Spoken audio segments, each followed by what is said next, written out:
And welcome to tonight's broadcast of IHSAA Sectional Football here on Hamilton County TV, the 47th annual IHSAA State Tournament presented by Logan Street Signs and Banners, celebrating over 27 years in the business.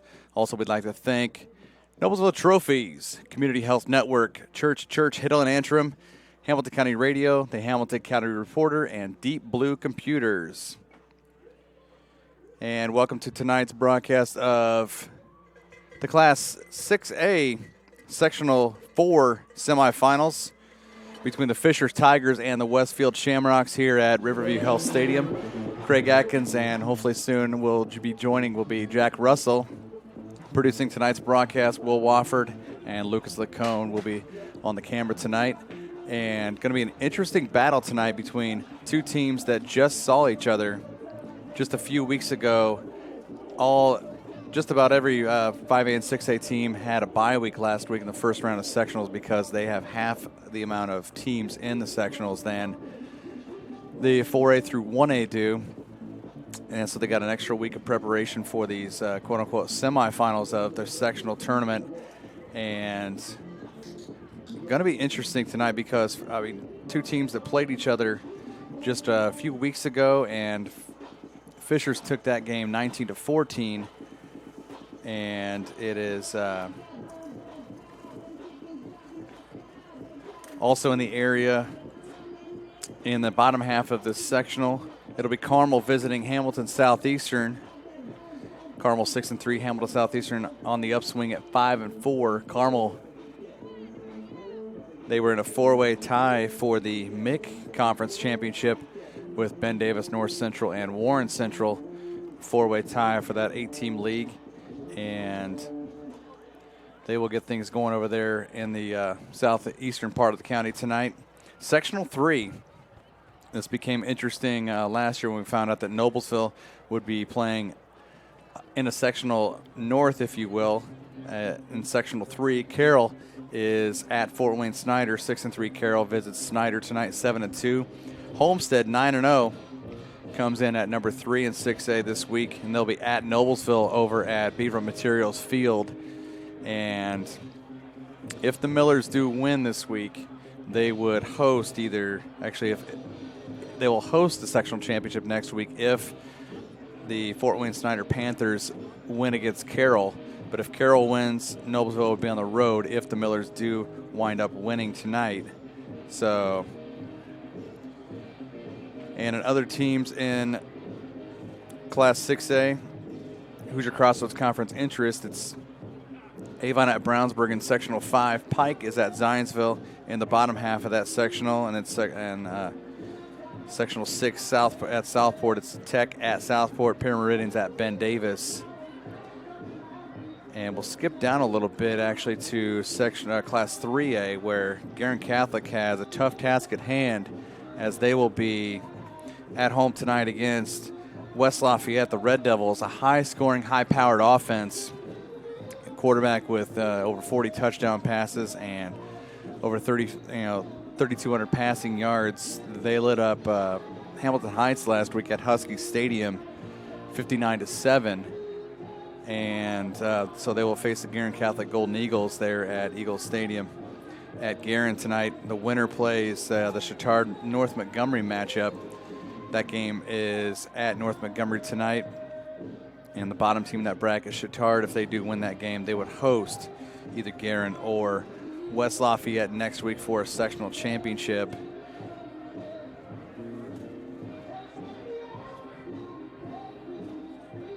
And with our changing weather here in central Indiana, it's going to be an interesting night. The winds are blowing, looks like out of the east to southeast, heading west to northwest. So it'll be interesting to see how these teams adjust to that weather. With the blowing snow that we had here in central Indiana, and yesterday all day on Thursday,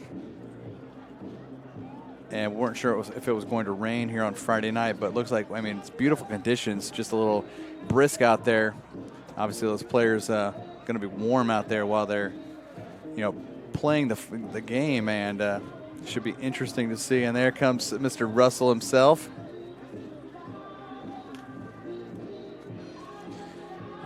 get him into. We've got a chair back there if you'd like one.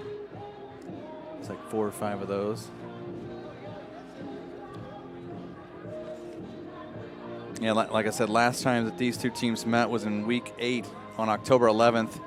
Fishers came over here to Riverview Health Stadium and knocked off the Shamrocks 19-14 before finishing the regular season 42-35 at home against Zionsville to cap off a stellar regular season at 7-2. The Shamrocks, they capped off kind of mirrored and won a game at the same score that they lost to Fishers. They won at Franklin Central in Week 9 to finish off their regular season at 5-4. Kind of a struggling mid to latter part of the regular season for Westfield, as they lost 4 games in a row at Southeastern, against Brownsburg, at Avon in a close one, and then here at home in the home finale against Fishers before getting that victory over Franklin Central to finish up conference season. And talking about situational things, like who were to win and what would happen next week, as far as if Westfield wins, what would happen. They give us this, whole scenarios. John Harrow's the man when it comes to all those situational things. Jack Russell, hope he didn't find trouble parking. No, it was really good, actually. It wasn't too bad. When you got a 4-month-old, bundle them up and send them to the game. But, no, I think what's going to be interesting about this more than anything is this team has obviously seen each other. Both teams have. And it'll be interesting to see what they both bring. And if you remember, you and I were both sitting here and calling this. And it will be interesting to see what they do here. But, yeah, go ahead. Yeah, it'll be interesting to see kind of.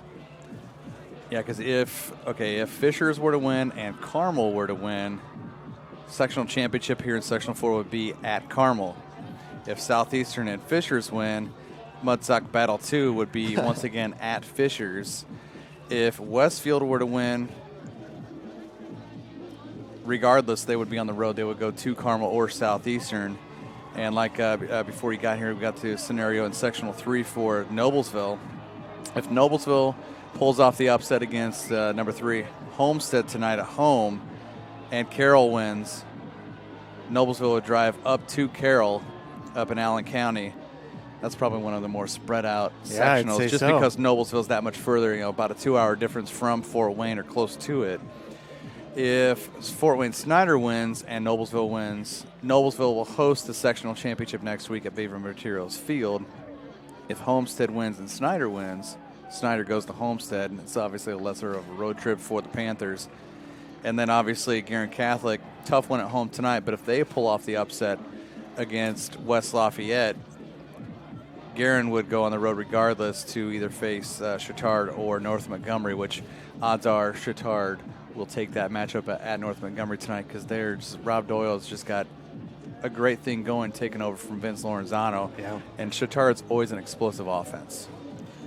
Yeah, that's exciting stuff, and it's always that time of the year the temperature starts to go down, but the heat rises here. So it's going to be really interesting to see what Westfield does here tonight. Fisher's obviously feeling good, but again, regular season's one thing, but everybody starts off 0-0, so it'll be interesting to see, and it'll really be interesting to see how the two adjust to what they saw last time that they were together.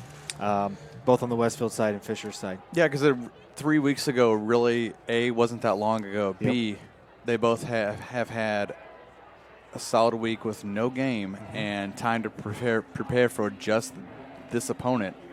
And, they obviously, watched more film than they probably wanted to in the past week and a half or so.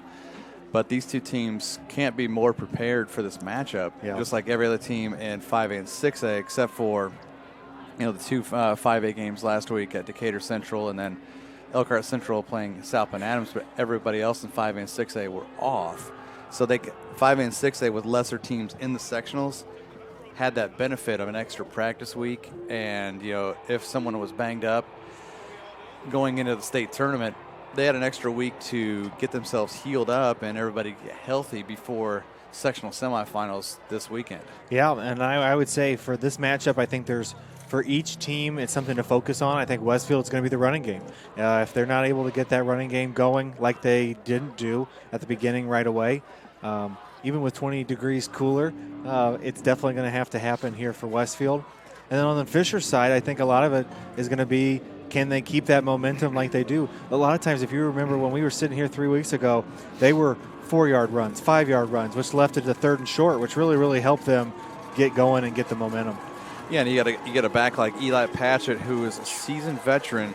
He can catch the ball out of the backfield. He can carry the offense and do what Coach Gilbert needs him to do. And it's not too shabby when you've got a quarterback who can run, averaging 5.3 a carry like Camden Simons does, and then Micah Hauser, he'll spell Patchett. Oh yeah, and he's got 4 touchdowns on the ground as well. So depth in the backfield, as well as your quarterback being able to escape a little bit, is a huge thing. On the other side of the coin, Fisher's 79 more yards, and Dylan Scally has a 1,000-yard season. He's got 8 touchdowns on the ground. Oh yeah. And Marcus Rue having a pretty good season through the air as the captains head out to the Shamrock logo in the middle of the field.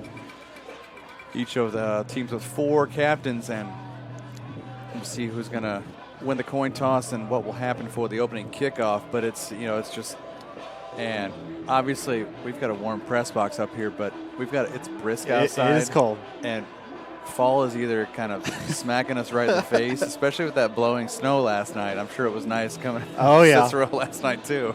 Oh yeah. And we didn't have hardly any trick-or-treaters. No, we didn't either. We had to go to people's houses. That's the only way I was going to get candy. Give it away? Yeah. No. Oh, I wanted candy.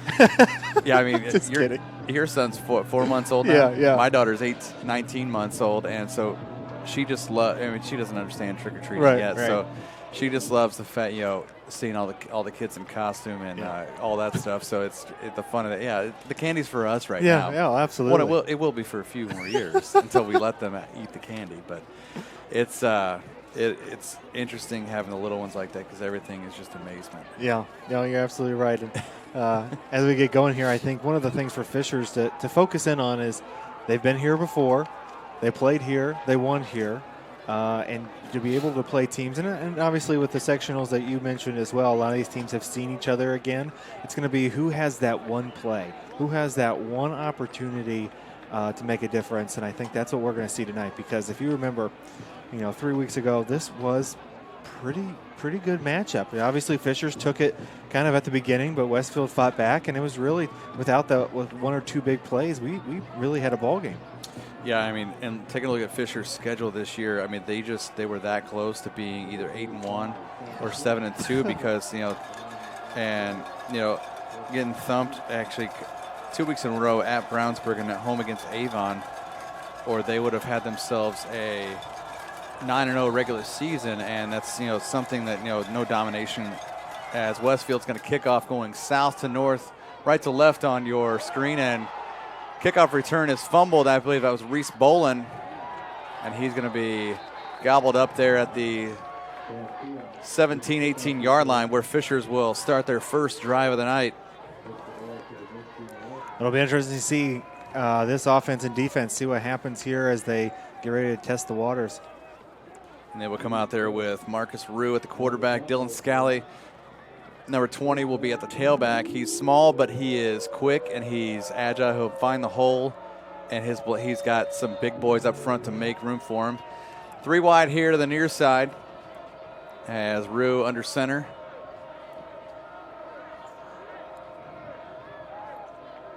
And he almost got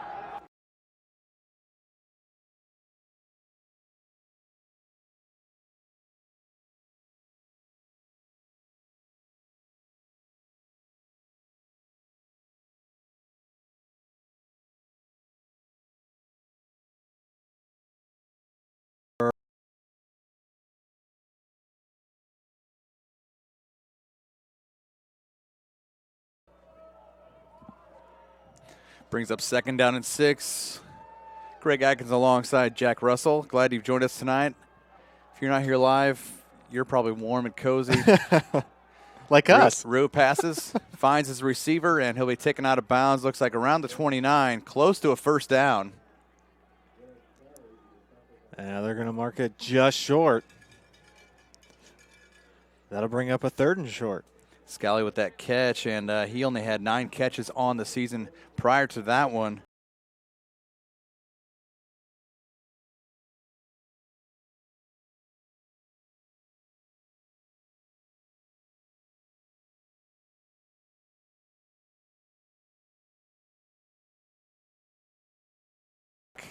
Just 51 seconds in, got a lot of movement.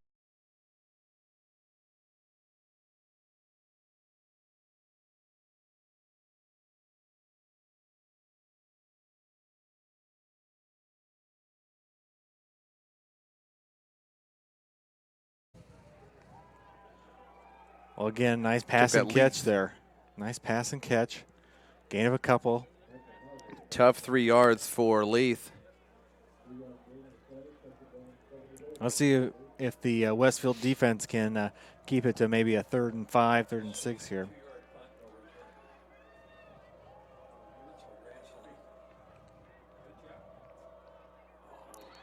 And that's got movement up front. Yep. Far side judge changes his call. At first he said false start, and then now he's pointing. Going to be against Westfield, so that'll be the first penalty of the night. I think you could have picked a number there. I think all of them jumped on that one. Yeah. So that'll bring it up 5 yards, so make it a big 2nd and 2. 5 yards on the mark off of the offside by Westfield. So now the ball at the 39-yard line, 2nd and 2. Ruiner center, probably trying to make sure that this ball is not fumbled. Scally up the middle, he gets just shy of the 41. Once again, going to be a 3rd and short.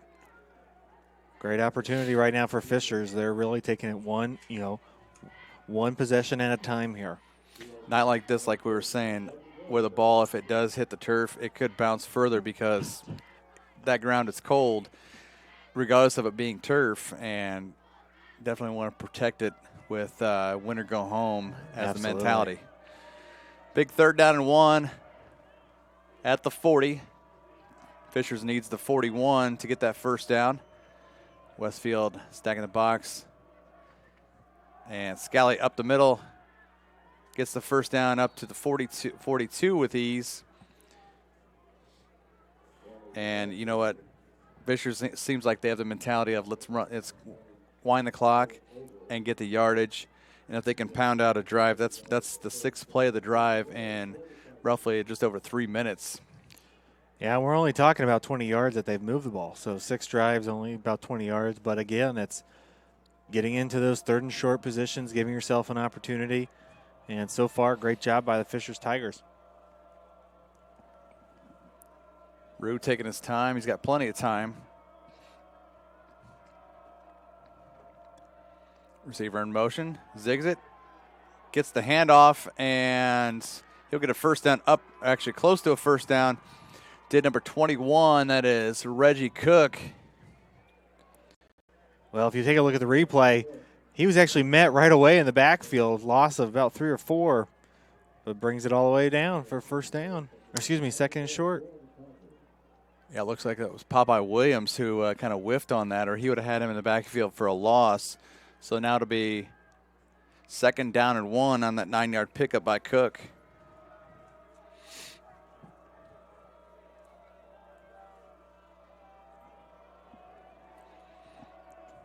Now in the pistol is Rue. Scally to his left. Delay handoff, hands it off to Scally. Scally finds room 40, 35-30, 25-20. Down, he'll be knocked out of bounds at about the 9-yard line. Almost a 40-yard pickup. We'll see where they mark him out. Big play by the Fishers Tigers. See where he busts loose through that line, and Pfeiffer missed the tackle right off the line, and then he's caught by number 3, Benji Welch. Welch has been a great defender. They mark him down at the 8, so that turns into being, I believe, a 40-yard run. Check that 41-yard run. And a first down, so Scally really close to 1,000 yards on the season now. First and goal at the 8. 7:02 and running here in the first quarter. And the play clock's going to expire. I don't think Rue had any idea.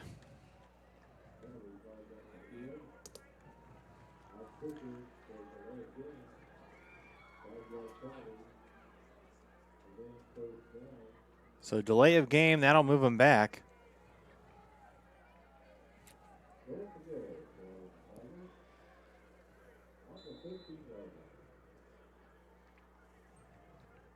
Marks it back 5 yards. First Fisher's penalty, each with 1 5-yard penalty now.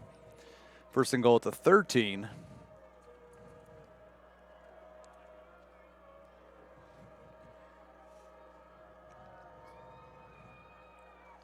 Rue hands it off. Scally trying to find room. Breaks down to about the 12, maybe the 11. Might have picked up a yard.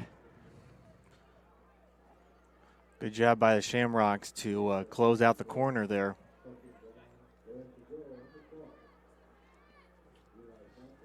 Brings up second and goal at the 12. Approaching the midway point here of the first quarter. Try and keep you up to date on other happenings in sectional action around Central Indiana. Guerin Catholic's at home against West Lafayette. Noblesville hosting Homestead. Carmel's at Hamilton Southeastern tonight. Tight end in motion. Handoff, fakes the handoff, and over the middle. It goes to a receiver, and that batted away. Actually, broken up. Yeah, Leith, the intended receiver. I believe that might have been Micah Hauser, 22.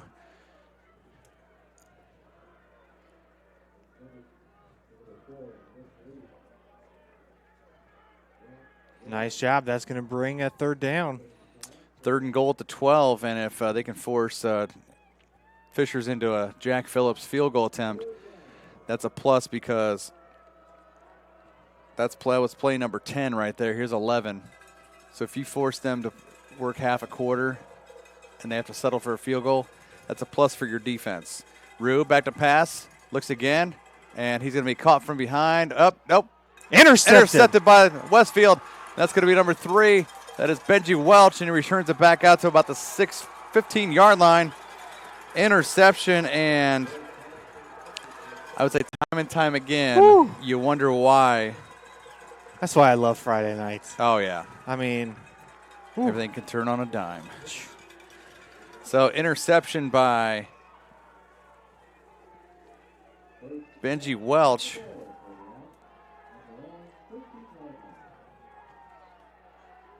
Coming up at halftime,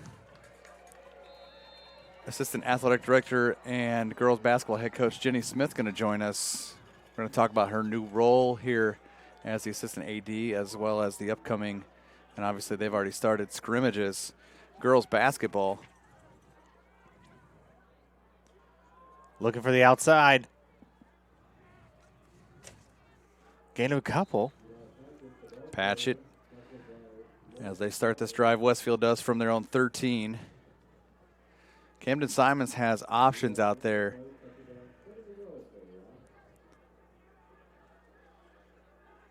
He's got Patchett out as a receiver in that stack. Twins here, the near side. He'll go in motion. Patchett gets the handoff, and he finds room across the 20, 25, up near the 29-yard line where he'll be taken down, and that'll be enough for Westfield first down. Really working the outside. You know, trying to get sideline to sideline. Great job.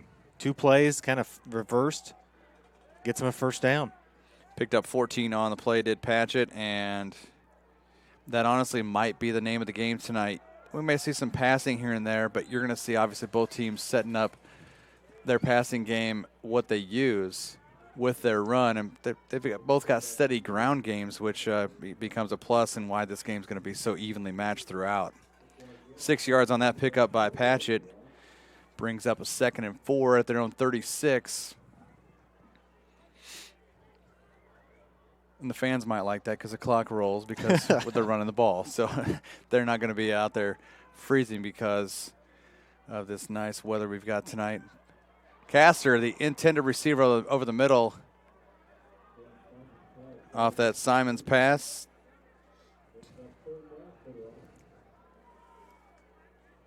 Brings up 3rd and 4. A lot of these teams now in the pistol formation. I mean, it's been great to see this throughout the years of different schemes and ways that they have done things. And shotgun and pistol formation now is the name of the game because it keeps you in the option formation. When we get to a kind of a break in the action, or if Westfield, if there's enough time to speak about it, it's kind of cool what Peyton Manning and the Colts offense, when he was here, what he did for the evolution of that. And pass complete to Peaning. He's off the races. 30, 20, 15, 10, 5. Touchdown, Mason Peaning. 64 yards. And watch this play. He breaks the tackle at midfield with 3 Fishers defenders on him, Jack, and weaves and bobs his way 64 yards for the touchdown. Quick strike by the Shamrocks. Peaning, their leading receiver for Westfield that's his 28th catch. He's got over 600 yards now. Second longest catch of the year. He had an 88-yard touchdown. That's his 5th TD catch of the season. And up and good. Oh, excuse me, no good. Kick was no good, but the officials going to confer together.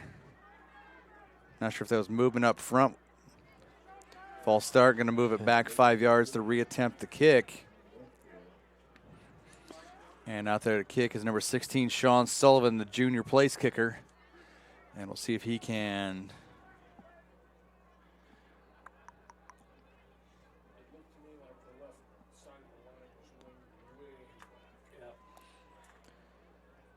So they push that back, and they'll try it again. This makes it a 25-yard boot for Sullivan.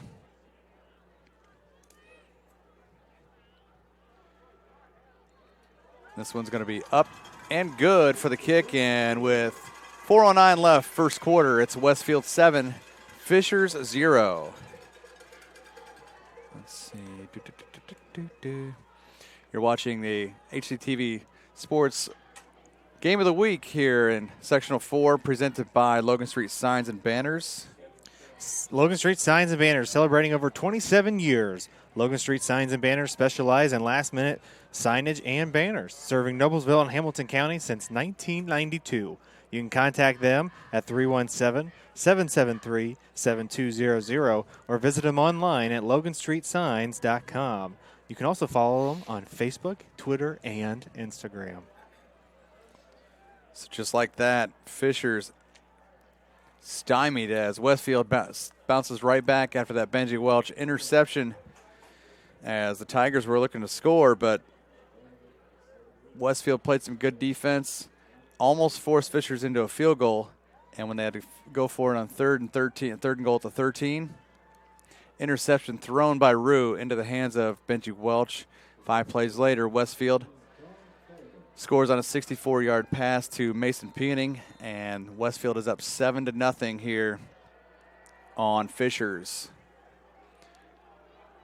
It's got to be hard to kick that ball tonight. Tigers return the ball out to around the 20-yard line.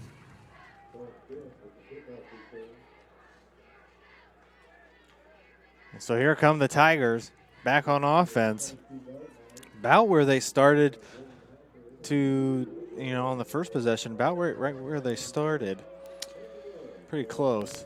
21-yard line will be where this drive starts, and check that, they'll say 22-yard line.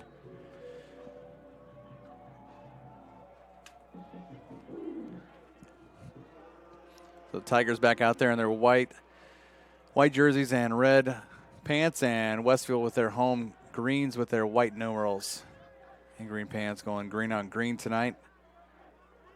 Sideline trying to stay warm down here, jumping up and down.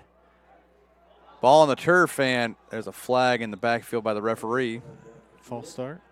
Yep. Now it'll move him back.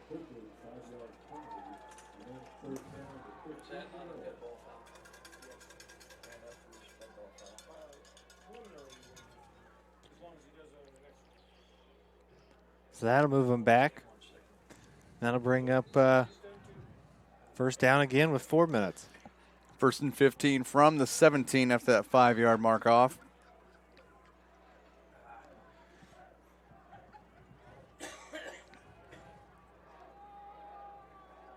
Rue back there in the pistol again with Scally. Twins here to the near, actually both sides. Fakes the handoff. Rue takes it himself, this time up across the 20. Up near the 25. I think they may give him the 25 for forward progress for an 8-yard pickup.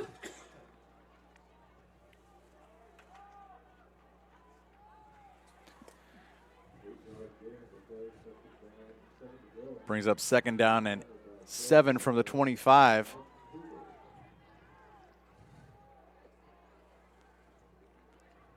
Again, looking for that, 4 or 5 yard play. Get them into that 3rd and short. But of course, as soon as I say that, they're gonna something's gonna happen. He's gonna go 40 yards. Or Scally's gonna break a nice 20-yarder. Yeah. Rue calls his own number again. He'll get up just across the 30. Picks up 5. They'll give him. There we go. See. Does it again, and that'll bring up 3rd and short, just like Jack said. 3rd and 2 at the 30, and makes it easier for. It's like we've been doing this for a while. Yeah, and same thing with John Judd, former Carmel coordinator. He's Rick Wimmer's offensive coordinator. Same thing that he knows he can do. It's just a matter of how obviously the offense executes that for the Tigers, and obviously. It's working just like he's choreographed it out. 3rd and 2, 2:29 left, first quarter. Oh, and he stopped. He might have gotten to the 31, but 1-yard gain for Scally. He is stiffed. I believe that was number 90, Owen McGraw. Owen Ogle, came through the line. And offense is going to stay out there. No, there they go. I think he thought about it for a minute, but decided might as well punt the ball. In a game like this, you're not going to get but a handful of possessions. And so it's do you give it back if everybody's going to get a handful of possessions? Do you give it back on the 30 or do you give it back on the 45? And I think that's where you make the decision. Punt almost blocked, and that's obviously a hard football to kick and catch. And Hauser catches that ball at his own 35 or so, and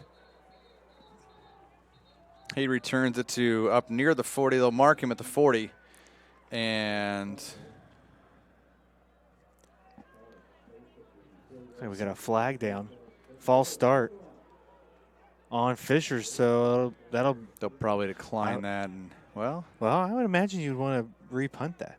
You may want to. I mean, at the end of the day, is it going to give you 5 yards? So it all depends. Coach Gilbert out there yelling something at both officials. They decline that, looks like. Yep. So it'll be 1st down and 10. Westfield at their own 40, so pretty decent field position. Best field position from either team tonight to start a drive. And we'll see what happens here. See if Westfield can tack on another score and get out to a 2-touchdown lead on their home field. Well, I know from the beginning I said that they need to start the run game, and what we saw that first possession from Westfield was really actually pretty aggressive on the passing. So we'll see what they do here. They may have thought that, hey, this is what they think we're going to do. Camden Simons back to pass. Pass it into traffic, looking for Peoning on the slant. It was in a double, almost triple coverage. Dangerous, but incomplete is the pass. Brings up 2nd down and 10. It's always tough as a quarterback that you have the clock going on in your head. 1,001, 1,002, 1,003. Oh, here he comes. Once you get into about the 3 and 4, you got to start thinking, where is my opportunity to escape, or do I throw it away? Yeah, you wonder exactly how much time you do have, and hear the footsteps. Probably feel them tonight with the turf being so hard. 2nd and 10 at the 40. Minute 35 to go, first quarter. Simons back to pass and almost picked off on a tip and rip. Looks like that almost was picked off by 18. Jackson Dunn of Fishers brings up 3rd down for Westfield. Take a look at the replay again. Similar to the interception the first time Fishers had the ball. Batted it up. Almost an opportunity to intercept it. Camden needs to sit back there. Simons needs to. You see him sitting there. He's just waiting. It's like, come on, Mason. That's a tough thing as a wide receiver, especially when it's cold. You know, you're used to the ball being able to be a little bit softer, but that ball's coming in hard. It's coming in like a rock. Yeah. 3rd and 10 at the 40, and a screen pass to Dane Wheeler at the 40. Gets up near about the 47. They mark it with the 48-yard line, so it's going to be an 8-yard pickup. Same situation. Do you? I wonder if you punt the ball. I think you punt the ball here. Put them inside the 20. With a 7-point lead. Oh, I think Jake Gilbert's going to keep him out there. There you go. It's going to be 4th and 2 at their own 48. Either try and get him to jump. Yeah. Or Simons calls his own number, but that box is looking to be stacked with linebackers coming off the right here. We'll see what Simons does. He's got 3 receivers to the near side, 1 to the far.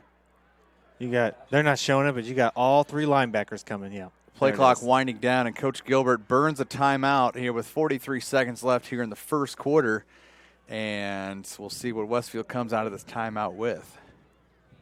Well, real quick out of the timeout, I want to thank one of our sponsors, Noblesville Trophies. Noblesville Trophies offers a large range of products, including sports trophies, corporate awards, and in-house embroidery. Noblesville Trophies provides you with the same-day service for those last-minute decisions. Contact them at 317-773-7391 or check them out online at noblesvilletrophies.com. You can also follow them on Facebook and Twitter. I want to thank another one of our sponsors, Community Health Network. Community Health is Central Indiana's leader in providing health care services where and when patients need them. With any questions, you can contact Community Health at 317-355-7775 or visit them online at ecommunity.com. Back out of the timeout comes Westfield. Fishers all set. 4th and 2 at their own 48. 43 seconds left here in the first quarter of action here at Riverview Health Stadium. Craig Atkins with Jack Russell. Glad you've joined us. However you are, we'll get to those ways you can do so. As Simons fakes it. Now it's handed off. There it is. And that's going to be Dane Wheeler, the speedster, up across the 50. There you go. And inside Fishers territory, a beautiful run by Wheeler. Hey, take a look at the replay here. Trickery. 6 yards on the run by Wheeler, and got it. They've seen a lot of success around the outsides of the offense there. Keeps it himself. Yep, down to the 45. Knocked down about the 41-yard line. Pickup of 5 yards, as that may be the final play of the first quarter. And very smart play, and you got to pull every trick out of the hat. Anything up your sleeve, you're going to see it from Wimmer and Gilbert tonight. Yeah, it was a great job. It's a great opportunity when you can go on. I mean, they've had a lot of success running it outside the numbers, and that's what you do. And that's the end of the first quarter. Shamrocks lead 7-0. Yep, tight one like we thought we would see. 7-0 Westfield, and they are driving now, looking to tack another score on here as we'll start the quarter 2nd and 5 as. And this is how it was really at the last time that these two teams played. I believe it was 19-14 was the final score. So again, not a whole lot of points, and I think a lot of that's solely based on the fact you got 2 evenly matched teams. Yeah, this is such an evenly matched game, and both sides of the ball, defense, offense, and we'll see. We've got a little live look in here as Brownsburg leads number 1 Avon early, actually late first quarter, 7-0, 4:20 left first quarter, and we'll see. It looks like Zionsville's up 16-0 on Pike, 4:13 left in the first quarter. Let's also say something about that screen that everybody gets to see. This is game day is awesome. Yeah, Jim and Perry are having almost too much fun back in the studio as we get a live look in on game number 2. So we get set for second quarter action here at Riverview Health Stadium. And 2nd and 5, we'll get to that in just a little bit here. More about game day and all the games you can see. I believe I saw Warren Central was up 7-0 on North Central, if I'm not mistaken. Patchett runs that. 3rd and short. Picks up a pair there. Big 3rd down and 3 at the 39 of Fishers. So we'll see how, obviously not only does Westfield respond on offense, but Fishers, this is a big defensive 3rd down because they're trying to keep from getting down 2 scores. And we're, early in the 2nd quarter. They're trying to prevent getting an early deficit. And False start. That's going to be 5 yards against Westfield coming back. Changes the playbook from 3rd and 2 to 3rd and 7. Even though we don't do it, I figured out that we can't critique the officials tonight. These 2 guys are here to do that.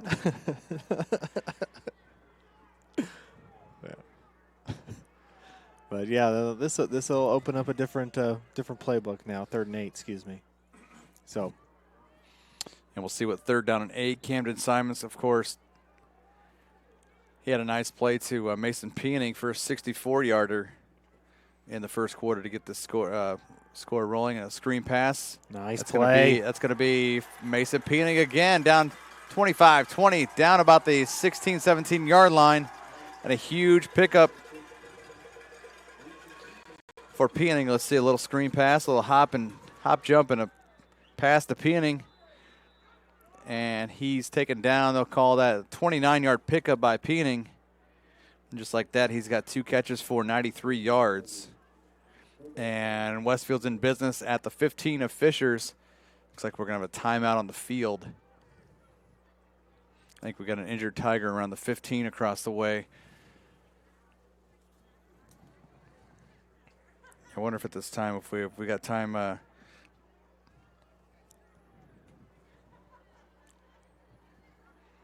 it looks like that is number 9 across the way. That is Colin Shelton, a senior defensive back. And hope obviously everything's okay with him.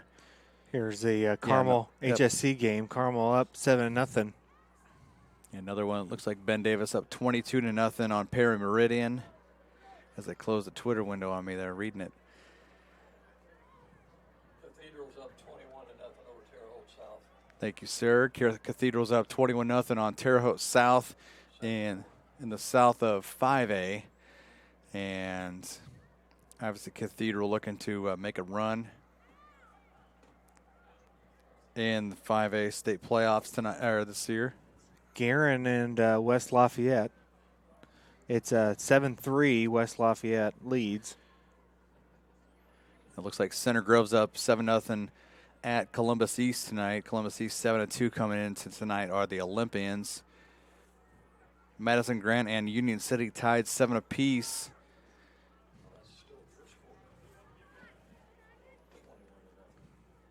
Still 1st quarter. Cathedral up on Terre Haute South. Thank you, sir.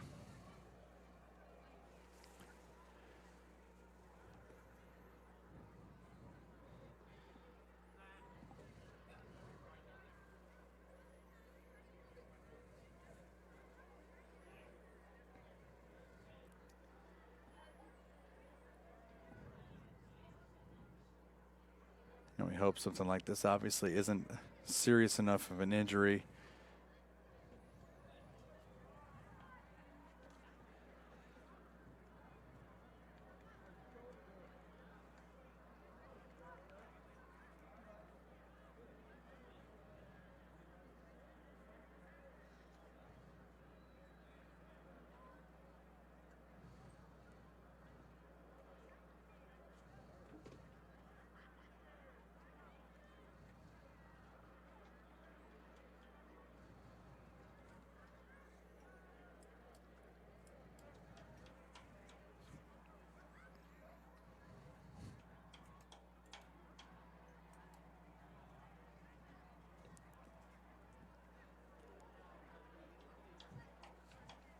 See all the players out there trying to stay loose. Westfield players at least. Fisher's taking a knee as one of their own is down.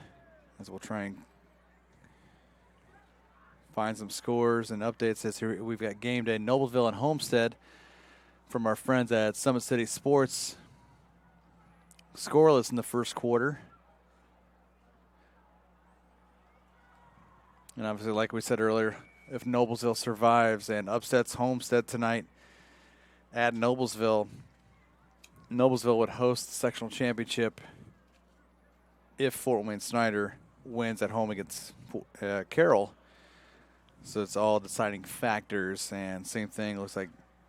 There are a lot of cool jerseys around Hamilton County, but I think Noblesville, when they get the all black with the black helmet, that looks sharp. That flat black helmet. The only thing is, I can tell the numbers, but the games that I've done with Jerry Baker this fall. Oh, he's up. Good. Yep, good that Colin Shelton's up. Good, a little good. slow to get up, but good that he is up and going. And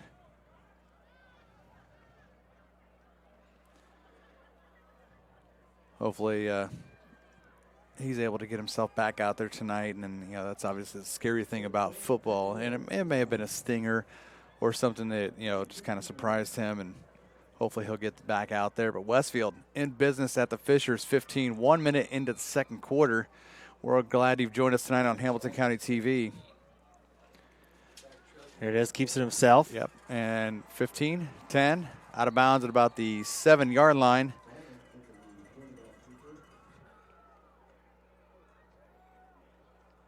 Looks like he picked up 8, close to another first down. Did Simons. Simons is 6'4", but he runs fast. And I think, it's always been funny with Coach Gilbert's teams. He's always got quarterbacks that are 6'4". Yeah. He's always had those. Simons hands it off. It's Patchett up the middle. He gets down around the 6. And it's going to be short. Not by much, though. Real close to a first down. And like I keep pointing out just about every week, it's rare that you see the officials measure for a first down these days. No matter if it's high school, college, or pro. Yeah, you're right. I mean, they eyeball it and they're like, move the chains. Hey, I think they got it. And no one questions it. 3rd and 1, as that was a 1-yard pickup there by Patchett. It's going to be offsides on the defense. Oh. That'll give him the first down. Free yards, and it's going to be 1st and goal at the 1. I was going to say it's 2-down territory anyway, because if you go for it on the 42, yeah, you're probably going for it. Here's Emily, on the 2. Emily minus baby.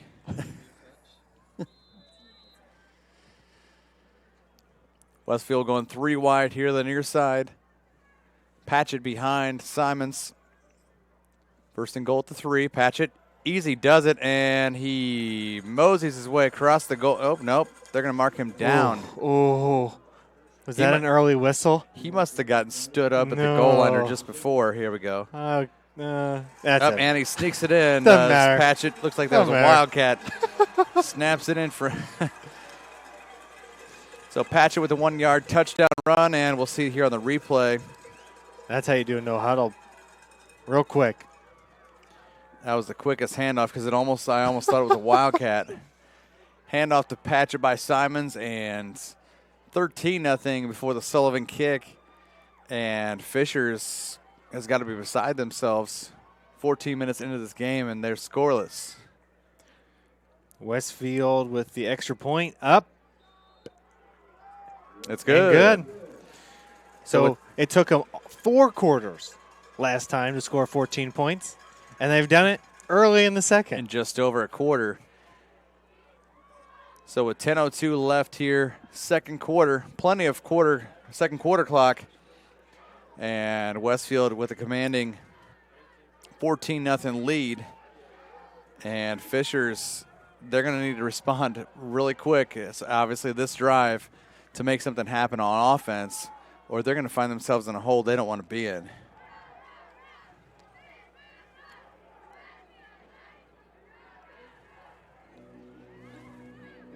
All right, here we go.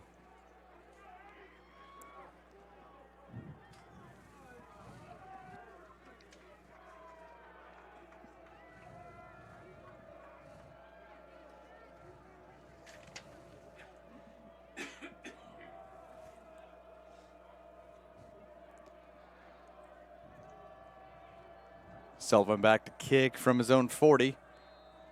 Gets the whistle, and here we go. So on a hard boot, going to be fielded at the 15-yard line.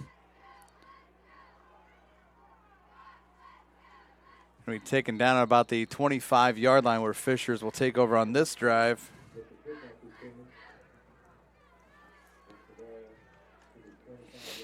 So out back come the Tigers. So far on offense, first drive of the game, brought it all the way down, had the interception. Penalties really got them on the second one of the drive, and so here come the Fishers Tigers again. Got tight end Jack Boatman and Nick Leith out here to the near side. Scally in there to the far. Simmons in motion from the tight end slot. Handoff. Oh, nope. Play action fake, and Rue is going to be sacked back in the backfield about the 18-yard line. Big coverage sack.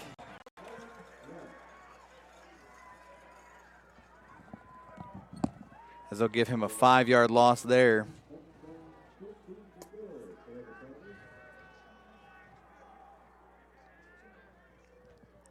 Brings up second down and 15, 9:25 and counting, second quarter.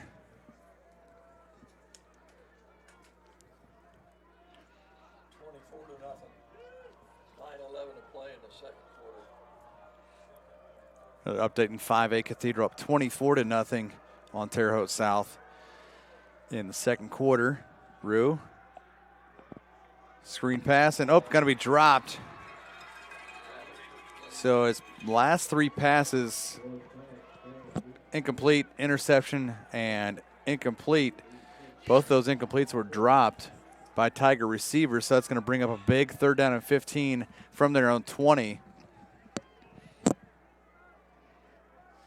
And a big, big third down for the Fishers offense because this was the drive they were looking to respond, and Westfield's defense has been the one to respond.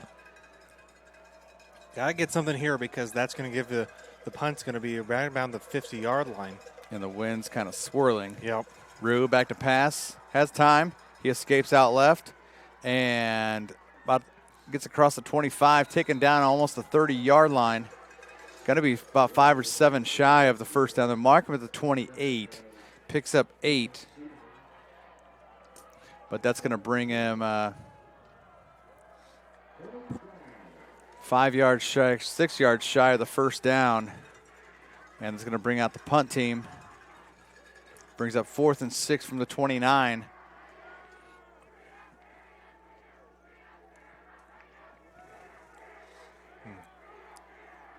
Watch something here. Yeah, I'd A, hate to be the punter tonight, and B, and he's a scrambler. Almost got it blocked. And that ball, did that touch? I think they would be a little more adamant to get on that ball if it touched a. Oh, and we've got a penalty flag coming out here at the near side 35. So not sure exactly what that was, but Fisher's punted, and we'll see what that is going to be labeled with this call, as a near side judge called that. But nothing was real obvious because it looked like a player coming off the field. Sideline warning. That's why it came from this side judge.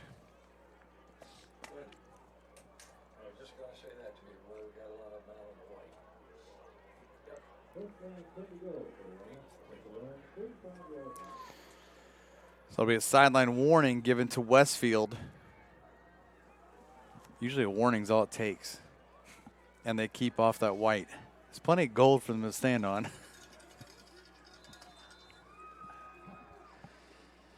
So it brings up first down and 10 at their own 35 for Westfield and Fishers. Now they have to respond on defense, but this one, big first down pass to Dane Wheeler.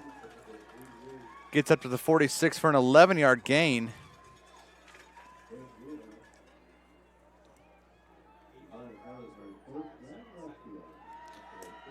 Avon has now tied it up 7 apiece at Brownsburg now. Micah Hauser gets his first carry of the night. Picks up 4 up, actually 3 up to the 49-yard line. Yeah, along with this game here tonight, Avon Brownsburg is going to be another one going down. It's so evenly matched. And those two teams duke it out. I mean, every time it's just such a close game. Second and 7. Hauser gets the handoff again, and he finds room. 40, 35, 30, and he's off to the races. Going to be caught. Looks like going up, and touchdown, Micah Hauser. 51 yards later. Touchdown, Shamrocks. And defending your home turf, Westfield's doing exactly that tonight, and Fishers just has not been able to respond to any of these 2 scores, and situations they were put in. And Fishers has themselves in that hole that they just, like I said, they need to figure out a way to respond and get themselves out of it and make this a ball game, or Westfield's just going to completely run away with it. 51 yards on the TD run by Micah Hauser. Kicks good by Sullivan, and just like that, Jack Russell, we are Westfield 21, Fishers nothing with 7:47 left here in the first half of play. Real quick, want to thank one of our sponsors, Church Hiddle and Antrim. Since the establishment of Church Hiddle and Antrim in 1880, our neighbors, community leaders, businesses, and school districts have placed their trust in us to solve their most challenging legal issues.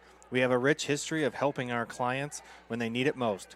Give us a call at 317-773-2190 or visit them online at cchalaw.com.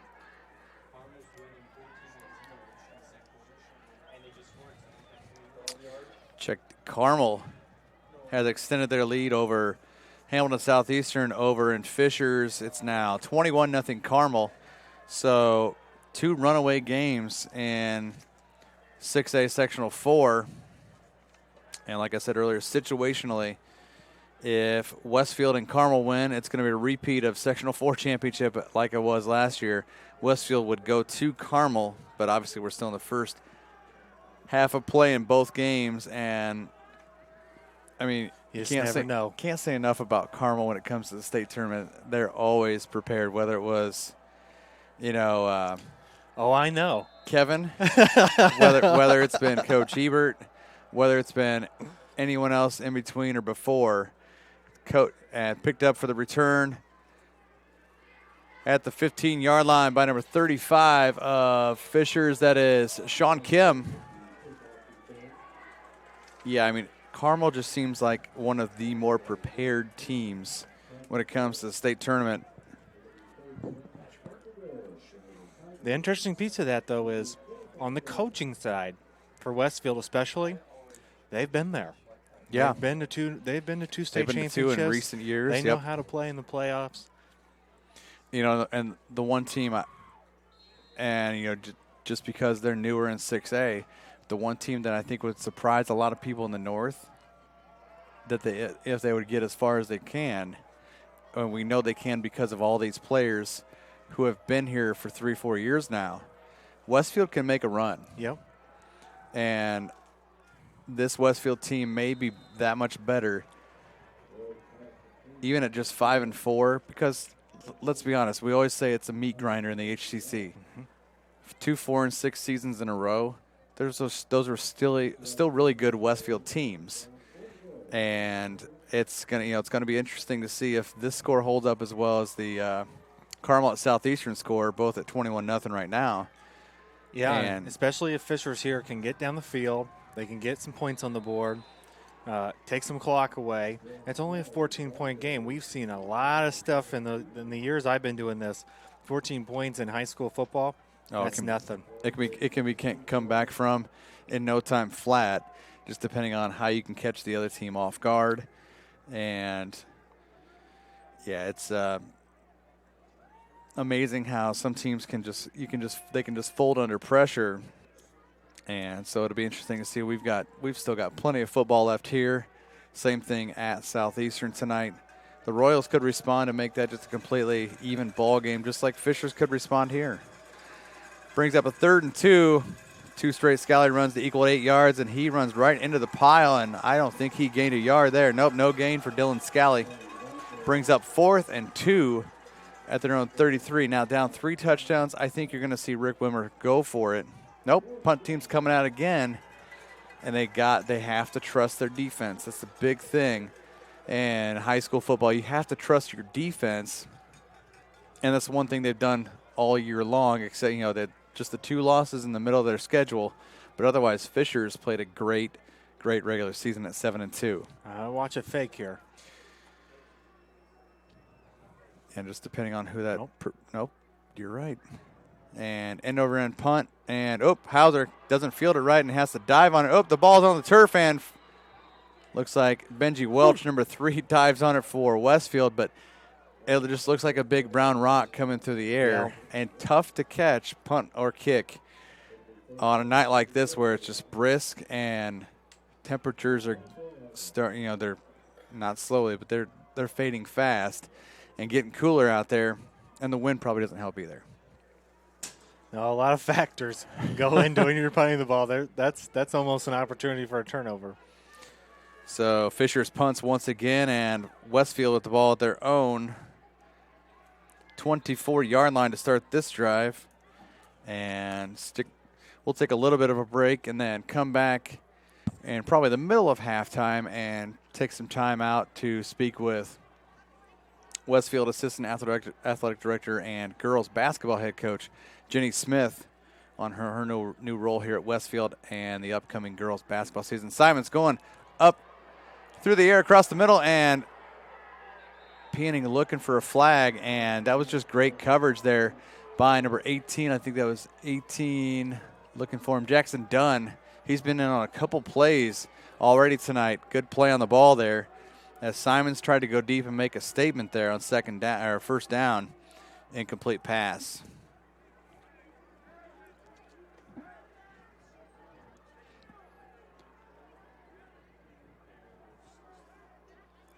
.6:35 left, second quarter.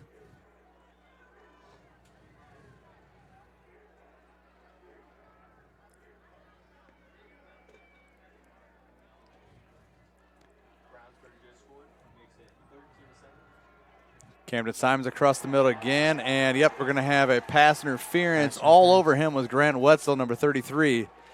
Safety just behind him by a couple yards, and he kind of had to dive at Peoning. That's going to be a first down by penalty for the Shamrocks.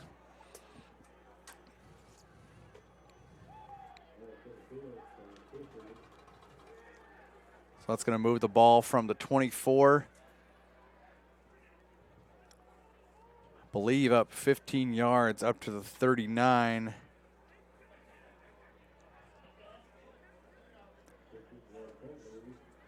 So 15 yards on that pass interference gives Westfield a first down at the 39. 6.5 left here until halftime.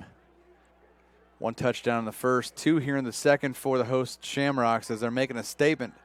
Simons, screen pass to Wheeler, and that might be the toughest 1 yard that Dane Wheeler's ever caught. Yeah, great read by number 55 for Fishers. Reader. 3 catches and a tough 20 yards total. That one for 1 yard by Dane Wheeler. The first 19 were easy. Yeah. Is that one? As soon as he caught that ball, he was met. And that'll move number 80, Reed Shepard's into motion. And Patchett will carry that ball.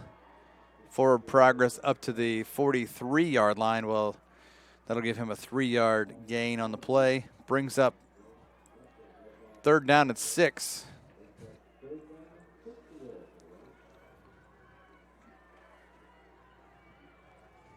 I imagine that if they don't get it, they would punt it. I can't imagine you're up 3 scores, you're going to give them field position like that. Yeah, it seems like if you don't get a first down here, obviously, why risk it? Like I said, you're up 3 touchdowns, and this is a point where Westfield almost picked off there by 33. Grant Wetzel, so he almost redeemed himself. That would have been a pick six because there was no one, and he had real estate all in front of him. Watch this break on the ball here as Wetzel come into your picture at the top. And, wow, oh, actually, check that. That was 37, Brandon Bimbo. And now we'll see Westfield out there for their first punt of the night.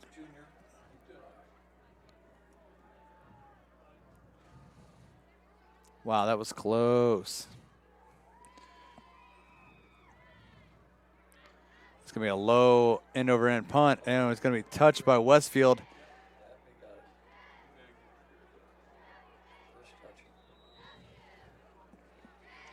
And that'll give Fishers the football with 4:54 left till half. Took a Fishers bounce. Kind of odd because it touched a Westfield player, but it kept going. The Millers on the scoreboard first at Beaver Materials Field, 6-0 on number 3 Homestead. Let's see if how that one came about. I mean, Noblesville's defense seems to be Coach Roden's focal point. Let's see. Blocked extra point. Good field position for the Tigers.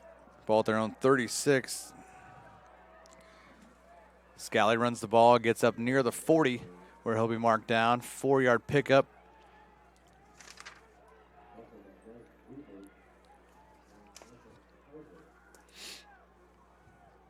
You know, and people will look at Noblesville's 1-8 record, but you know, when you start out, before you even play HCC league games, you play Cathedral, you play Carmel, but like any coach will say, you want to play that kind of strength of schedule.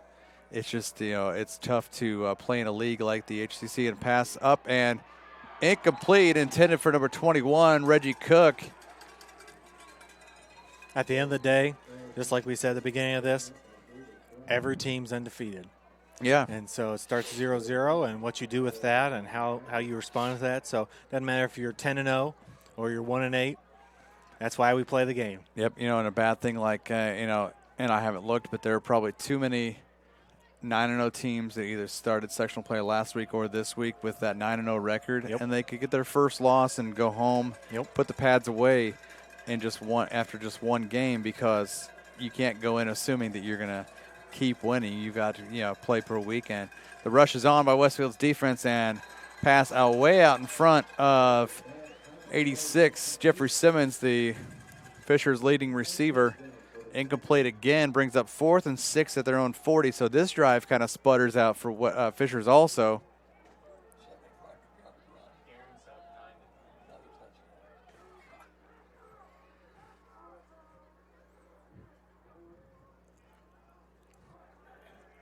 Looks like Guerin Catholic has taken the lead on West Lafayette.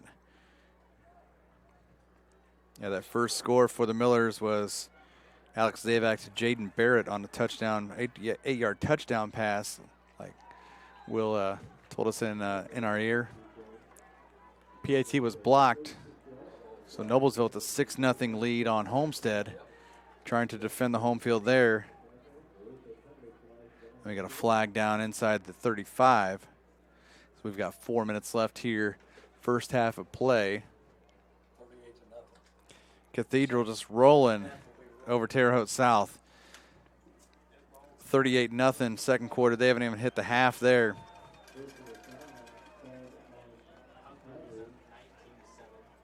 Oh, wow, and number 1 is in jeopardy at 6A as Brownsburg's up 19-7. So we'll see how that one pans out over in Hendricks County. But Brownsburg, the Bulldogs and the Orioles. Wouldn't be the biggest upset, but that would bring number 1 down in no time. Yeah, Cathedral all over Terre Haute South. And more than likely they would play Decatur Central, who Decatur Central made their first state finals appearance last year. Interesting there as former Carmel assistant coach Scott Turnquist, now the first-year head coach at Zionsville. They're up 19-0 on Pike. Pike coached by first-year head coach and former Zionsville head coach Pat Echeverria. So it's kind of a carousel of coaching.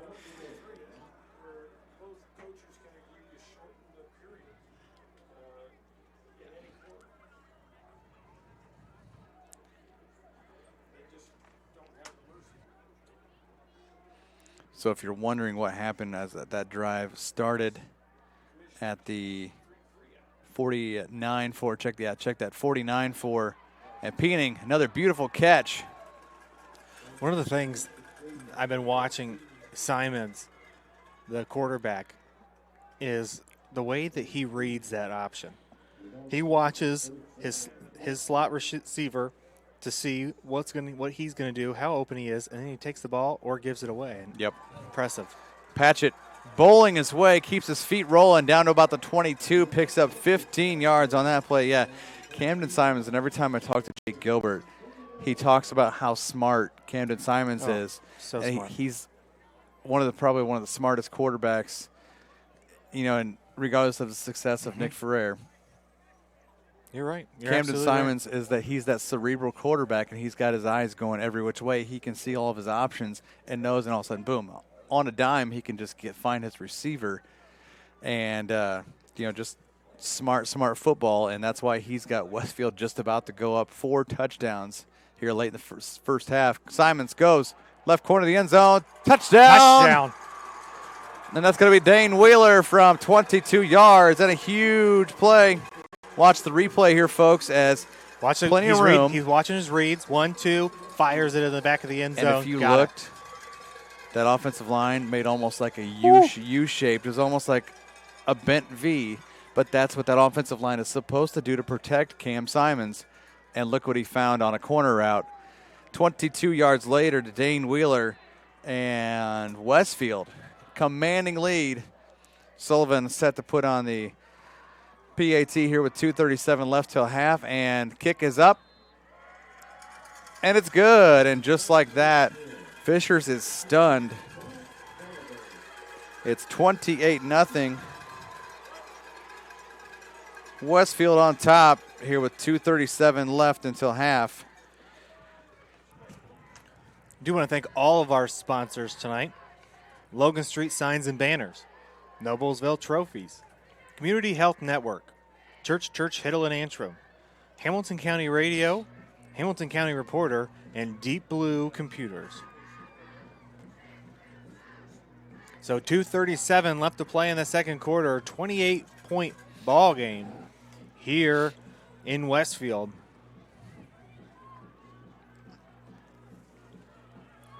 Yeah, and we keep saying it time and time again, and drive again after Westfield has scored. Fishers needs to wake themselves up, or this is going to turn out to be a complete nightmare the day after Halloween. And obviously, Roland going into, a 3-game winning streak heading into the state tournament, following, 2 straight losses to Avon and Brownsburg, who are at the top of the Hoosier Crossroads Conference and who are duking it out over in Hendricks County. Brownsburg up 19-7 at this point. But Fishers just needs to wake up. That's, this isn't Rick Wimmer style football. And good return. Looks like there by number 35, Sean Kim, and Fishers will try and get something going again here on offense. 2:32 left until half. They'll start the ball, this drive at their own 26-yard line.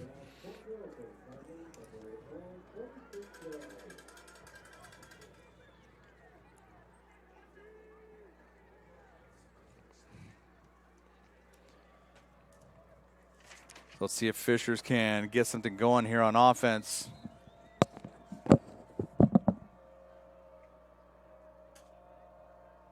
Drew under center and hands it off. Play action fake. Simmons with a catch at about the 20 or 31 and gets up near the 37-yard line. Picks up 11 yards.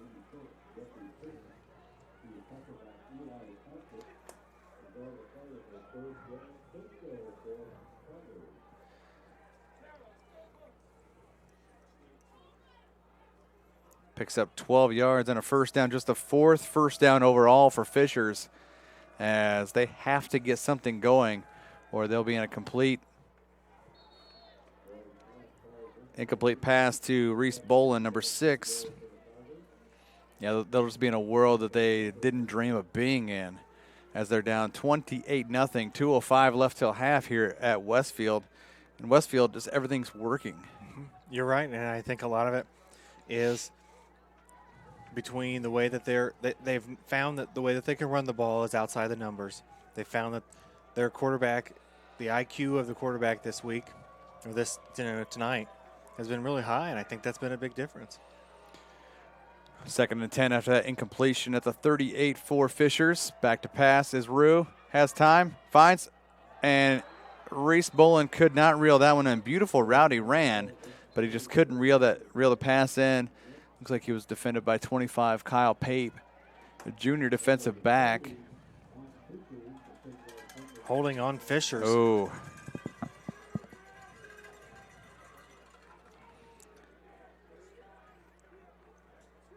So penalty accepted, going to be a holding, and that's usually a spot foul in high school. And it's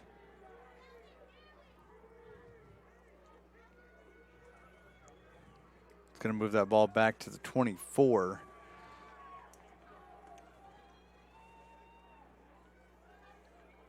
So the 5th penalty for 50 yards on the Tigers so far, and we're at the 2-minute mark of the first half. Westfield 28, Fishers nothing. Tigers looking to respond with something here. Hopefully they can get themselves on the scoreboard before the first half ends, but it's 2nd and 20 at their own 24.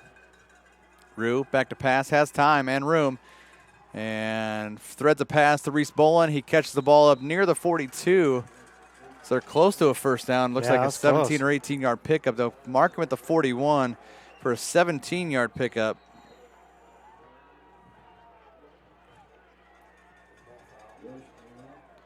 Oh, they're going to mark this one back. Oh, Fishers can't catch a break right now. So that would have been 3rd and 3 at the 41. Referee leaves the flag back there at the 15. So from the 24. They're gonna put this in the Fishers offense is probably wondering how far back they're going to get marched. I thought they were going to put him in the parking lot. The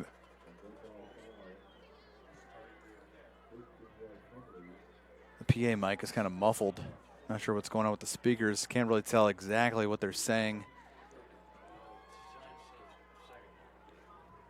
Unsportsmanlike, it's going to go from the spot of the ball because it was after the play. Ah, so that may, if it's 15 yards, it's going to go back to the 26. So they gain 2 yards. You're bringing the A team here. We're the A team here. We're can't hear what he's saying. We're making it up, and we got it right. Look at that. So it looks like, yeah, after all that, the ball's going to be at the 26. So the ball was at the 24. They gained 2 yards off that. Technically a spot foul on the penalty. Uh-oh, did we just rig the system? Did we just figure it out? Don't tell them. Okay. They're critiquing the officials. 3rd down and 18 at the 26.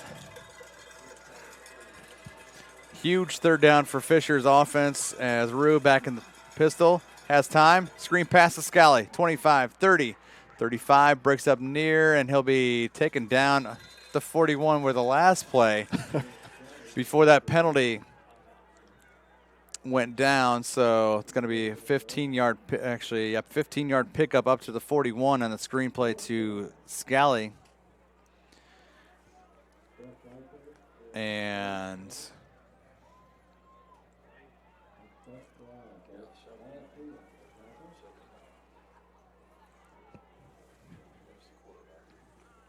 so it looks like we're going to have a timeout on the field. Westfield takes this one as well. 1:12 left. It's 4th and 7 at their own 41 for the Fishers Tigers. Let's see if we can catch some scores up as we got a break in the action. Last count. Okay.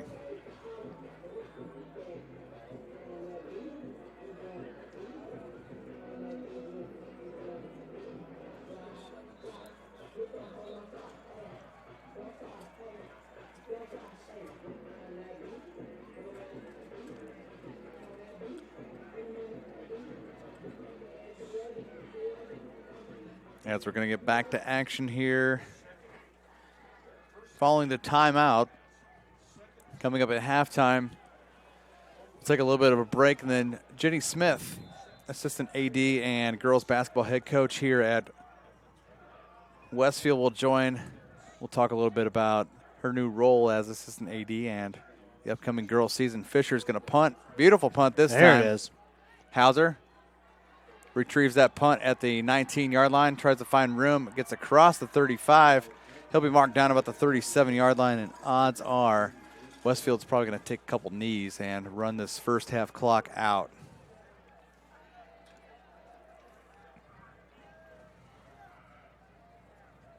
So the 5th punt tonight by the Fishers offense, and they are just not the Fishers offense that we're used to seeing out of Rick Wimmer's team. And you got to think that at halftime, something's going to, well, he will light a fire under them. I would imagine so. You'd love to be a fly on the wall in that locker room.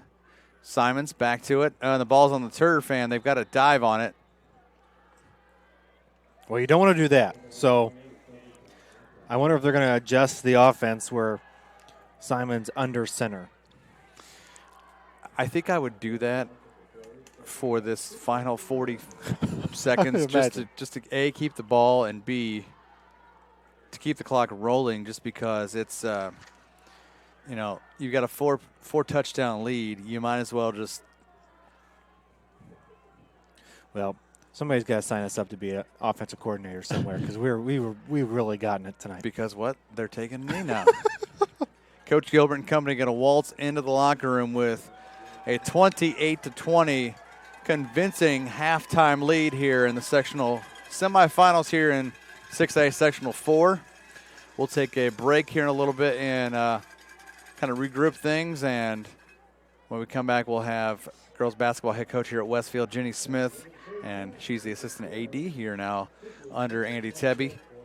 And we'll come back in just a little bit. We'll take a break, and you're watching high school football here, sectional action, here on Hamilton County TV.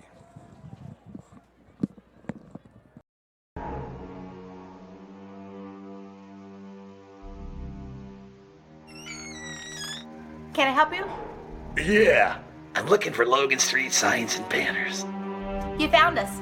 But this ain't Logan Street. This is South 10th. We moved 22 years ago. Well, how come you didn't change the name? That would have just confused people. Well, actually, South 10th is Allisonville. If you're from Fishers. Well, before that it was 37A, and before that it was State Road 37. So you're telling me that Logan Street signs and banners isn't on Logan Street anymore. It's actually on South 10th. That's Allisonville and Fishers. And before that it was 37A and 37? So you got that straight?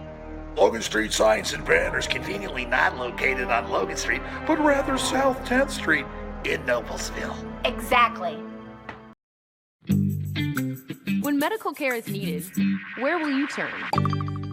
With Community's Connect to Care program, one call or click finds you the closest open appointment. Request a time yourself, or let us do it. From a primary care doctor or virtual visit, to a med check or community clinic at Walgreens. Just call or click. You can go right to our website or to me. Connect to Care from Community.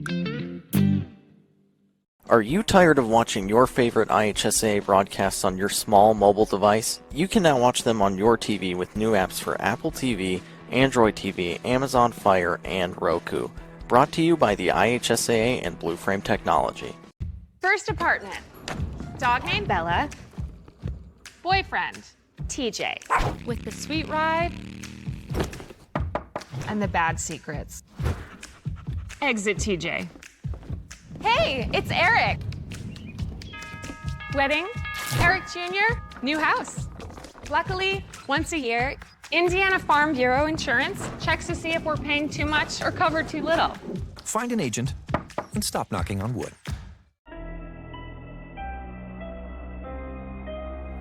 Hey Deb, why do they call us Logan Street Signs and Banners? Because we started off at Logan Street. But we're on South 10th Street. We moved 22 years ago. Why didn't we change the name? That would have just confused everybody and they wouldn't be able to find us. Now I'm really confused. Bill, we're Logan Street signs and banners, conveniently not located on Logan Street, but on South 10th Street in Noblesville. Can I help you? Yeah, I'd like to order a hamburger, fries, salt, maybe a large vanilla shake. This is a trophy shop, can't you tell? You got carry out? Everything that you need, we have here at the shop. Very unique. You order today, carry out tonight. That's our version of carry out. All right, I'll take one of everything. Oh, that may take a little longer. We'll have it for you tomorrow night. I'll be back tomorrow to pick it up. We'll be waiting for you. Superheroes come in all shapes and sizes. They don't always meet in an underground fortress. Sometimes they meet in places that appear to be very ordinary to most people. But inside, there are heroes in training. Some are smart, strong, or brave. Maybe they can build cities or heal people when they get hurt. But even superheroes need some help sometimes. With your support, we can change the world. Together, we are a force that can't be defeated. Support the club. Save the world. Support your local superheroes and donate now to the Boys and Girls Club of Noblesville at bgcni.org.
We're back here at Riverview Hills Stadium, halftime, and it's Westfield all over Fishers, 28-0 in just convincing fashion. Craig Atkins alongside Jenny Smith, and you've got a new role here at Westfield High School as the Assistant Athletic Director, as well as obviously your busy role in the winter of girls basketball head coach. Yes, I do. Congratulations on that new role, and obviously that expands your duties beyond anything, prior to this, and obviously it's busy enough with girls basketball, but now you've got a lot more to deal with. Yeah, I do. It's actually it's a great opportunity for me. Nothing better really than to be able to be around sports across the board, get to support our young athletes. So I'm really embracing it. It's busy, but it's a good kind of busy, so I'm thankful for this opportunity. Talk about, wrapping up fall sports, obviously football the only sport still going. And talk about, we got a cross-country runner tomorrow. Actually, yep, I did notice that because Richie Hall from the Hamilton County reported he's very alert on making sure that every athlete in the county is recognized. So state finals is tomorrow, correct? That's right, yeah. So and obviously that's going to be really cold down for the state finals tomorrow, but it's cold weather has hit, but I mean, it's not going to affect. I mean, cross country runners are used to that. That's right. Yeah, they're fine.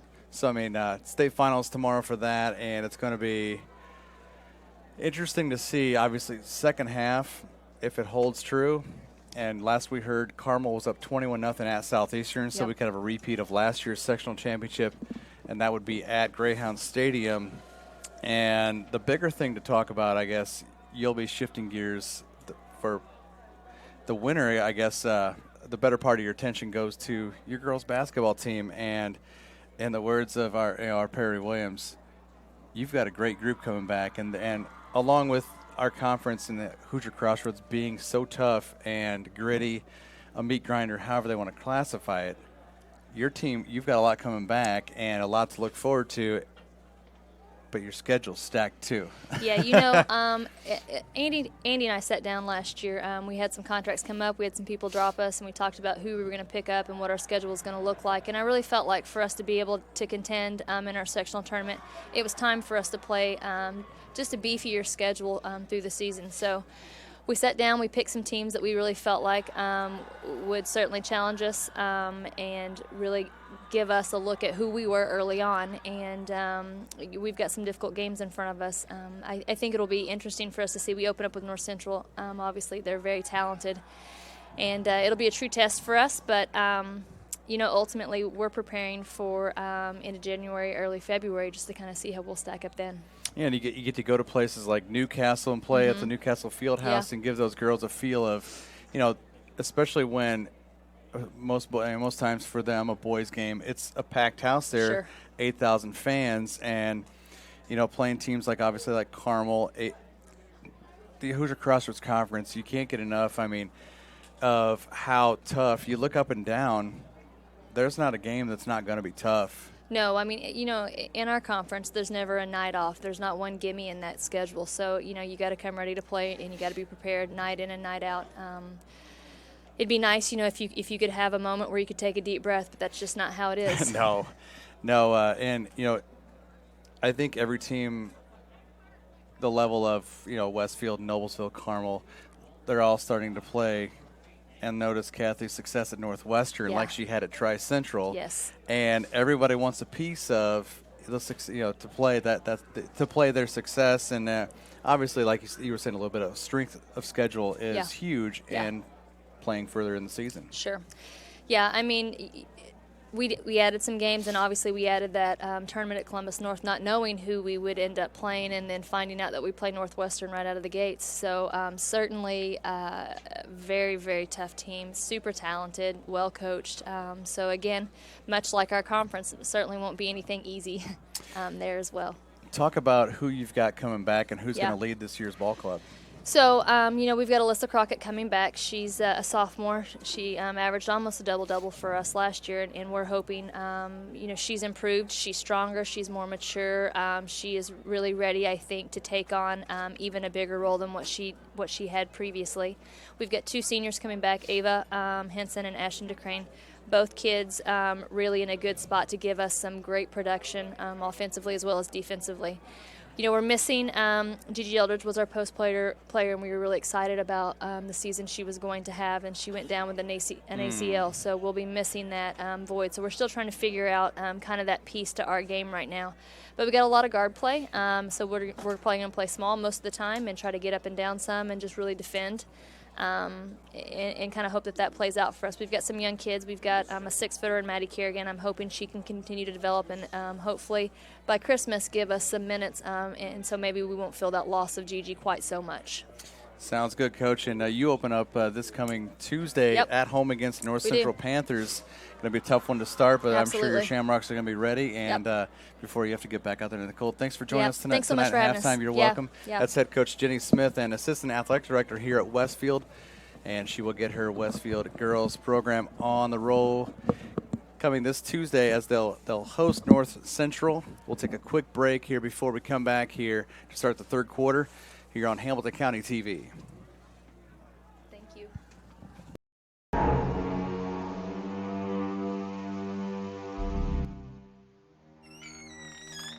Can I help you?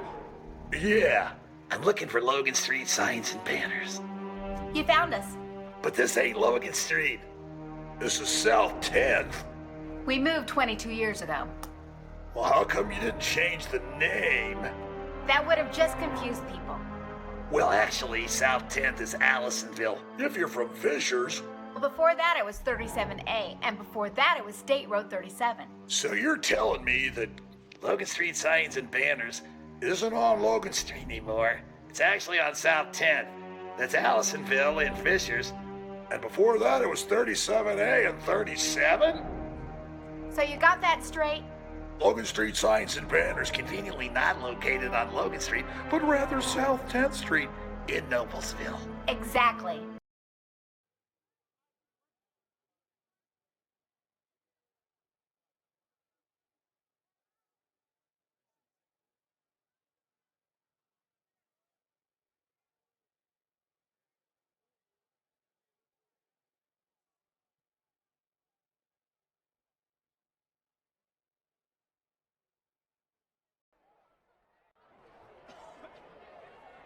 They can make it re-kick them if they so desire.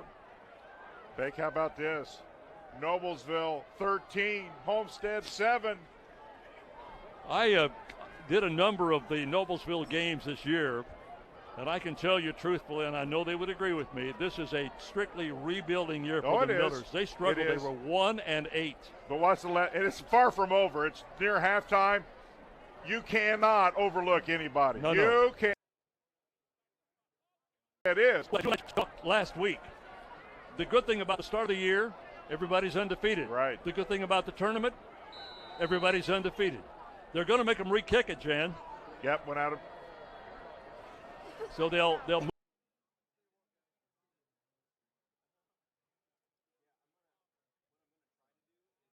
Absolutely my favorite time of the year. Here is the kick, and look deep at the 12-yard line. Trying to find some running room to the 25, about a 13-yard return.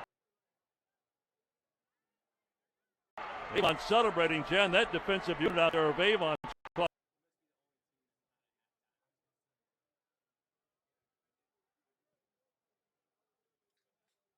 Happens. We just talked about momentum, and they have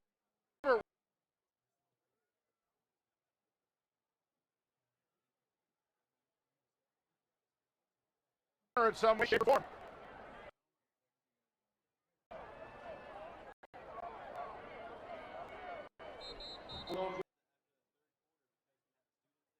So Avon will get it 14 to go in the first half.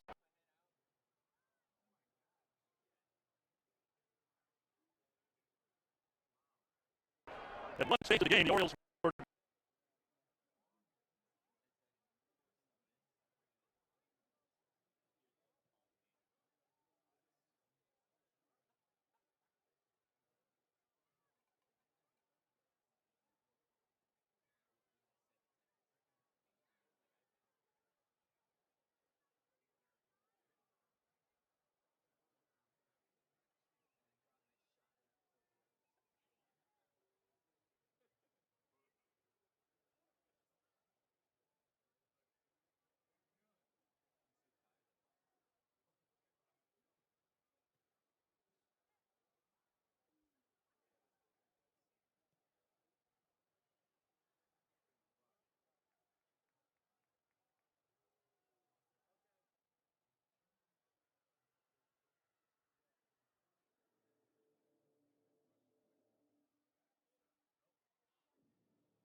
smart move. Understand, get the first down first of all if you can. Then get out of bounds, stop the clock. now they move the chain, and they will move the marker out to the 36. Roundberg needs to be a little bit attentive right now, a little up tempo with a minute 7 to go in the first half.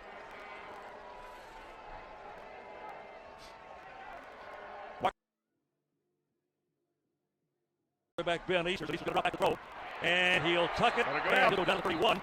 A loss of about 5 yards.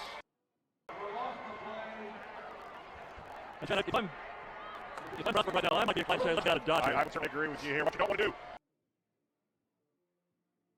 they can cost you dearly. They will run the play and be subbed out of bounds at the 38-yard line. They've still got time to get something done with 34.5 to go.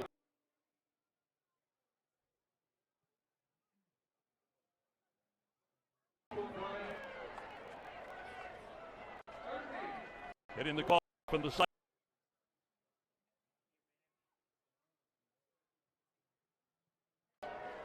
And that's up Commissioner Cox will also attend during that period of time, gathering up some scores for you. Trying to get a bunch.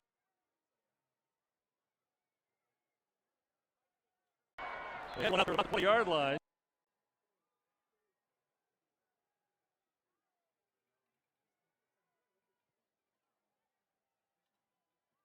Terrell.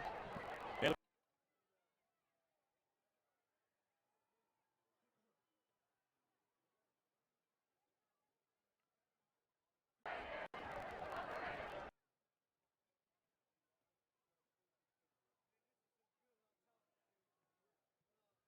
I'll tell you, this is a big play. As far as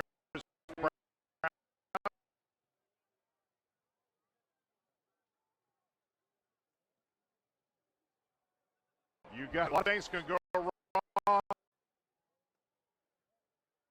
Punt here, Biggs. Rutherford's got to be careful. Oh, he almost had a block. He had a defender in there that time. Redmond Good came charging in. Got a piece of the football. That's a no call. And so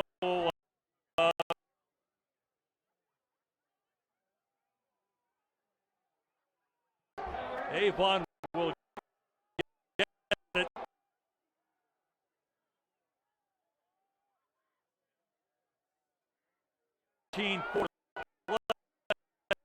In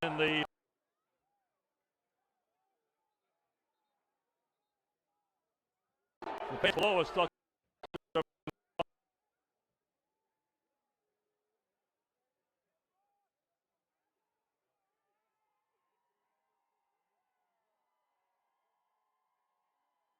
The kicker.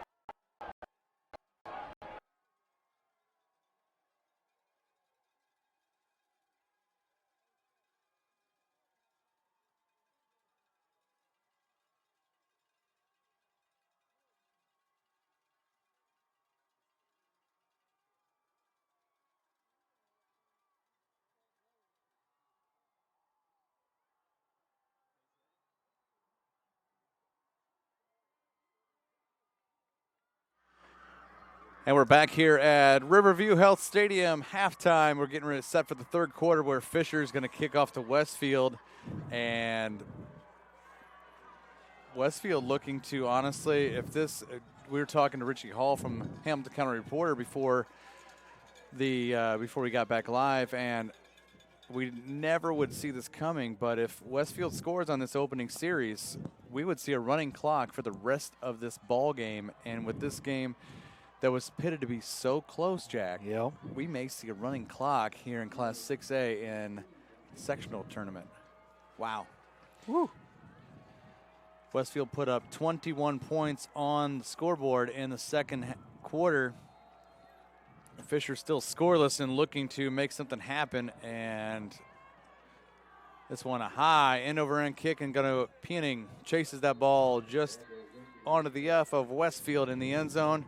And it'll be a touchback, probably the best kick that we've seen all night. I was going to say, that was pretty good. So out comes the Westfield offense.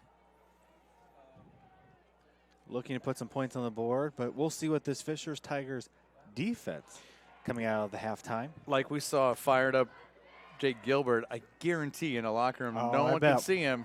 Woo. We know Rick Wimmer had that team all fired up.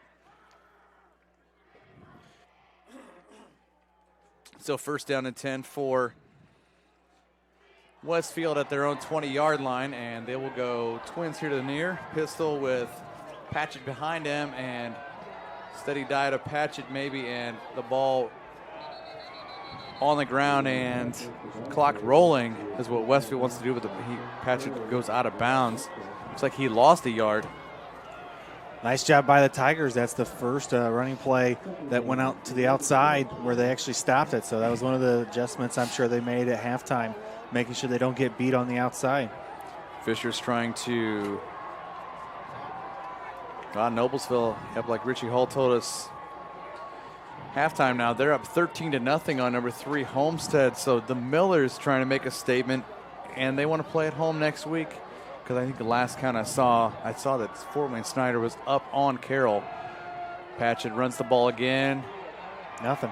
Doesn't find any room, and you can hear the Fisher student section across the way is excited. So it brings up 3rd down and 11. Check that 3rd and 10. He gained a yard. And that would be something if, and I wouldn't think anything of it because like they say, like we said earlier, records are out the window. Everybody starts 0-0. You can be ranked whatever. You could lose your first game of sectional tournament in football, and almost no one will bat an eye. Patchett being chased by a couple Fisher's defenders. He once again gets knocked out at the 19, so he'll drop a yard again. So 3 plays, -2 yards. Where Westfield saw a lot of strength in the first half was getting the ball on the outside, and Fisher's this first round, of course, in the second half, they took care of business on the outside. Great adjustment by the Fisher's Tigers. And that may be one of the biggest personal protectors that we've seen out there. That's 6'2", 285-pound, number 56, Adam Parker for Westfield. Aiden Parker, my apologies. That's coming backwards. Yep. Oh, Fisher's, that ball bounces at 35, and it'll be down by Westfield because it was starting to go backwards, like you said, and it would have gone further, maybe toward the 30 at the middle of the field, but it was down by Westfield, and Fisher's in prime real estate at the Westfield 34, and I wouldn't be one bit surprised if Fisher scores quick and they get that same defense back out there to stop Westfield. Fisher scores quick, then it's 28-7. If you can score quickly, you've got yourself. I know it's 28-0 right now, but you score quickly, it's going to be a ball game. Noblesville may want to pump the brakes on hosting next week. Carroll is up 28-10 on Fort Wayne Snyder at the half, courtesy of our good buddy Perry Williams. He and Jim are back in the studio warm. Pass complete from Rue. And that's into the hands of number 4, Nick Leith.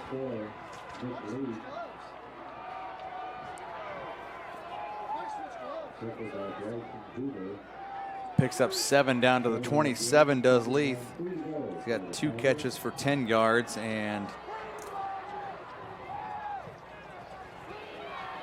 just like down here in central Indiana, schools like Carroll and Snyder, they play Fort Wayne Dwenger, and when Lures is having a good year, it's a meat grinder up there in the Summit City as well. So it could be one of those second halves. Snyder could come back, and then if that's the case, Noblesville could host Snyder next week. Complete pass down to the 15-yard line, 12-yard pickup and a first down into the hands of Nick Leith.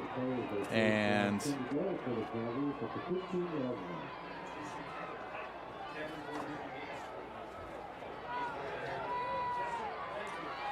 so brings up first down and 10 at the 15 of Westfield.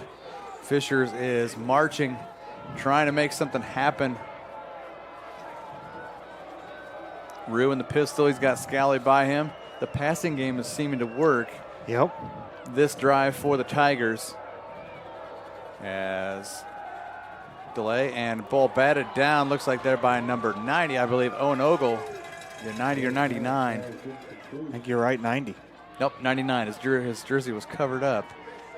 Alan White, big 6'2", 305. We were talking about him before the second half started. He got his big paw on that pass to go incomplete. Brings up second down and 10 at the 15 of Westfield. That is a big kid, 6'2", 305, and he looks like he's really agile. Oh, yeah. Here we go, second and long. Just a couple minutes into the second half. Craig Atkins, Jack Russell, glad you've joined us here for sectional semifinals at Westfield. Rue going to the end zone and up top. Got touchdown. That's into the hands of number 86, Jeffrey Simmons. Oh, nope, we got a flag at the 19-yard line. Holding on the offense nullifies the beautiful pass as Simmons went up for the ball. Had the matchup. Yep. You had your tight end. You had the big guy over one of the cornerbacks. Holding. Simmons leads Fishers in receiving, 26 catches for actually 27 now, 362 yards. He's got 5 touchdowns. And that one's going to come back for a holding. Ooh. That was a great pass, though. Oh, yeah. Right where you wanted to put it. Rue fed that ball, and it was beautiful to the front corner of the end zone. Like you said, mismatch. Big mismatch. Had the big size mismatch.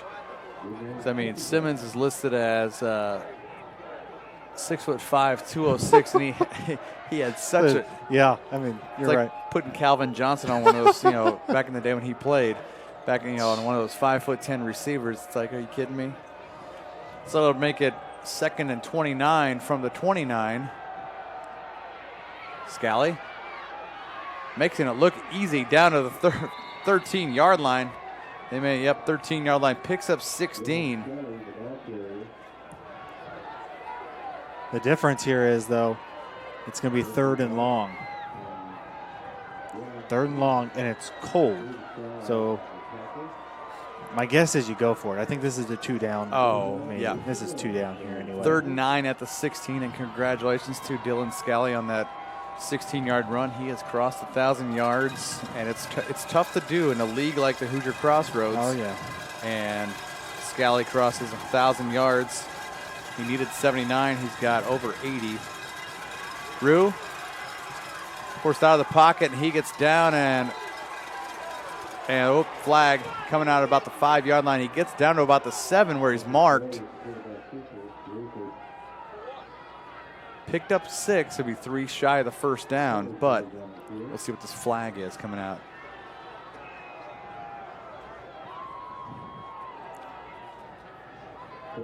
Ooh, personal foul. It's going to be half the distance. So pickup of 6 by Rue on the scamper.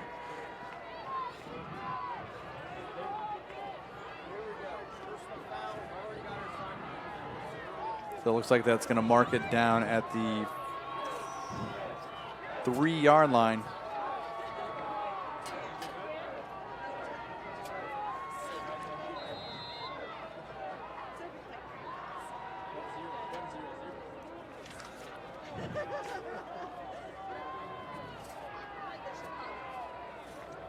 All right, here we go. 1st and goal at the 3, 8:48 left. 3rd quarter play. Fisher's trying to make some quick work on this first drive of theirs here in the second half. Rue. Incomplete pass, batted down at the line. I think this is somewhere where Fishers needs to run the ball. Either give it to Scally, or they have ran with Sean Kim, number 35, which I think I just saw him check in. Nope, that's number 85. Receiver tight end Caleb Gates, he's 6'4", so now he's got 6'5" Simmons and 6'4" Gates. So you got your height options. And hopefully Rick Wimmer and company make the smart call here. Also, I see a tight end, number 89, Silas Martin. So they've got triple tights out there. 2 to the left. 2 to the right, 1 to the left. And Reese Bull, Nick Leith here, the receiver to the near side. I think you try to run it. I think you try to absolutely see if you can get in there. Trust your line. Oh, ball down. Ball's on the turf, and it looks like Westfield's got it. Oh, my. Scally took one turn, and he got popped. And fumble recovery is going to be to see if we can unravel that pile. Westfield ball. Westfield football at the 4-yard line where Scally fumbles. Let's see if we can pick it up here. It is. Watch Scally as he'll spin. 2 spins him around. And can't tell who comes out of that. Looks like maybe Popeye Williams, number 2. I'm thinking Williams spun him around, hit his offensive lineman, and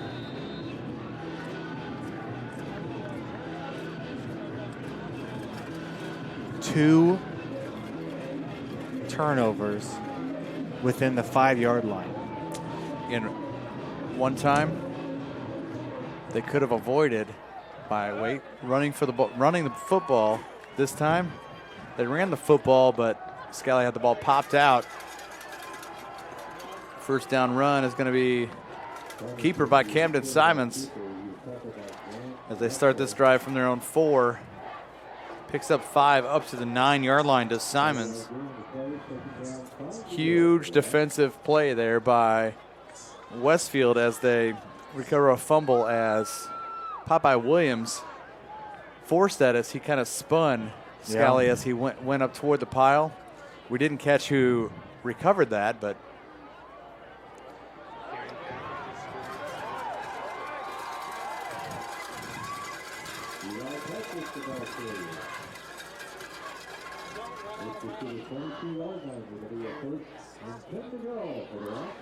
close game not too far from here. It's West Lafayette 17, Guerin Catholic 16, and an unfortunate missed extra point leaves the Golden Eagles short by 1.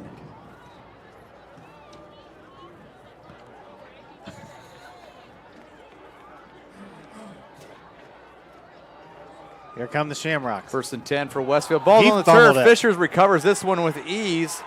And that's going to be recovered by number 38 of Fishers. That is Jeffrey Brown, one of the leading tacklers. And just like that, we change hands again. You think it's cold out there? Okay, it looks like, yep, that was Eli Pat. Actually, yep, check that. Camden Simons fumbles. All right, so this defense back at it again in the red zone. Almost the red zone. Close, yeah, it looks like 21-yard line. We may see Rick Wimmer completely come unglued if they do not do something with points on the board. Rue under center, protecting that ball. Now he's going to fake the handoff to Scally, and he's got to throw it away. And I think nope. They're saying a receiver was in the area, so no intentional grounding. And there was just a mad rush for him. And the player I talked to about before the second half started, I think I lost him there, number 5. Yeah, Mark McLaurin. He came on the rush that time. Looks like he's up there on the left side of the defensive line with Popeye Williams. Brings up 2nd down and 10 at the 21-yard line for Fishers. Thank you. Will on the assist there. Popeye Williams with that sack, and there's going to be a timeout called by Fishers on the field. Real quick, want to thank one of our sponsors, Logan Street Signs and Banners, celebrating over 27 years. Logan Street Signs and Banners specialize in last-minute signage and banners, serving Noblesville and Hamilton County since 1992. You can contact them at 317-773-7200 and visit them online, loganstreetsigns.com. You can also follow them on Instagram, Facebook, and Twitter. I also want to thank one of our sponsors, Noblesville Trophies. Noblesville Trophies offers a large range of products, including sports trophies, corporate awards, and in-house embroidery. Noblesville Trophies provides you with the same-day service for those last-minute decisions. Contact them at 317-773-7391 or check them out online at noblesvilletrophies.com. You can also follow them on Facebook and Twitter. 7:26 left here. 3rd quarter of play. Craig Atkins with Jack Russell. I'd like to thank Will Wofford for producing tonight's broadcast and Lucas Lecone on the camera tonight. Got a hood up on the passes. Looks like it'll be caught. Jeffrey Simmons cradles it, and Coach Gilbert is livid down near the 20-yard line. He doesn't think that is caught, and we'll see the replay take a look at real quick as they pick up 11 on the play, and can't really tell because a couple players got in there, but 11-yard pickup on the play by Simmons, which Simmons could have already had a first down this touchdown this 3rd quarter, but that was called back because of that holding. So it'll bring up first and goal at the 10. Fisher's knocking on the door once again. Handoff this time Got is to number 5. And that is Matthew Noble. Goes nowhere. Looks like he lost 4 yards.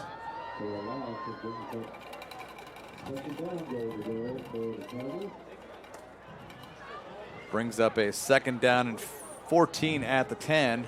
Check that 2nd down and 10 at the 14. I think they're, wait a minute. It's going to be 2nd and goal at the 14. I think it was 1st and goal at the 10. Yeah, because the chain gang is off and just the down markers over there. Rue back to pass, has time, scrambles out right. He's got him and in the back. Oh, and that is deflected. Looks like that's off the hands of number 36, Trevor Lickfeld, if I'm not mistaken. Bringing up 3rd down. We'll see the replay here. Good play on the ball. As Rue had time as he rolled out. Yep, nope, that's Micah Hauser, 22. He's everywhere. He returned. I was going to say he's returning. He's running the ball. He's playing safety. Yep. Good deal. Guerin Catholic 23. West Lafayette 17. 3rd quarter action. And we'll see if we can catch up with another score of the Noblesville game as well as Carmel at Hamilton Southeastern. We got movement up front. Maybe no. Neutral zone infraction. Rue to the end zone off his back foot and incomplete. Incomplete. Brings up 4th down now. I will say, even with the pressure, that was a heck of a throw. That was a good throw. So they will call it 4th and 10 at the 14 of. Maybe, yeah, 4th and goal. Ball on the 14. Midway point of the 3rd quarter. I'm glad they focused on the heat being in this press box. Did you know that they didn't have air conditioning installed? Yes, that's correct. There's only heat, obviously. If you go to the 2nd floor of this building, it is 1,000 degrees. How all the heat's up there. We're getting the cool air. At the register here, it's not really. It's kind of on. Big 4th down and Rue to the end zone and over the intended receiver, Reese Boland, and that'll turn the ball over on downs. This defense, once again, in the red zone, making another stop. So it'll give Westfield the football at the 14-yard line, and they will eat as much clock off of this 3rd quarter as possible and beyond.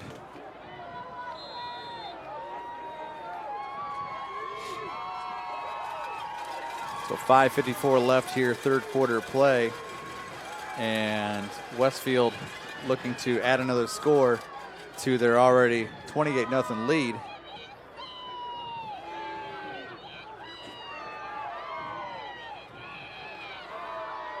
And this one goes up the middle. Camden Simons keeps it. He'll be marked for a 3-yard pickup is Simons. 2nd and 7. Looks like they'll give him 8 yards. Check that. 4 yards. Gotta trust myself on that one.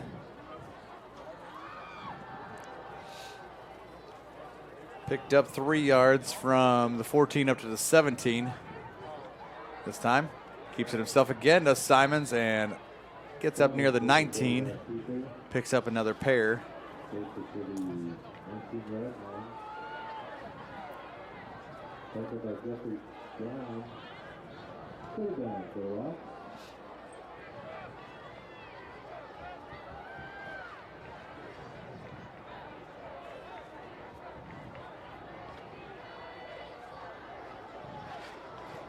Brings up 3rd down and 5 at their own 19.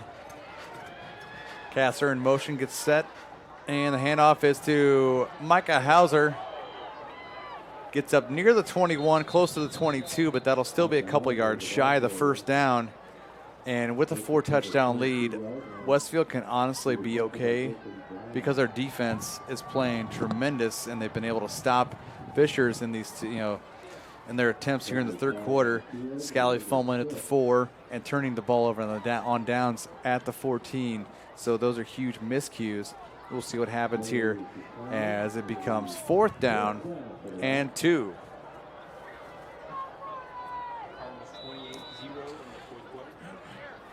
Carmel all over Hamilton Southeastern. So if it ends up 28-0, that Carmel and Westfield play each other, they're currently both 28-0. Which means that may be a low-scoring game next week. That might be a low-scoring game. Just throwing that one out there. I think it may be. Avon's ahead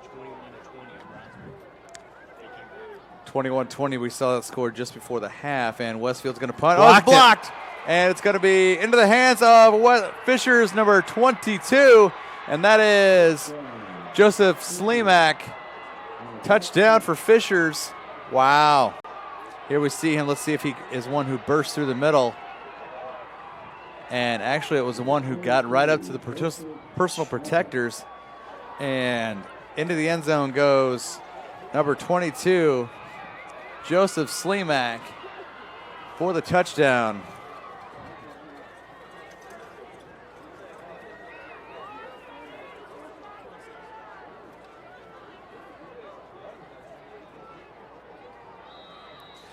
We spoke of it before the half, or at halftime.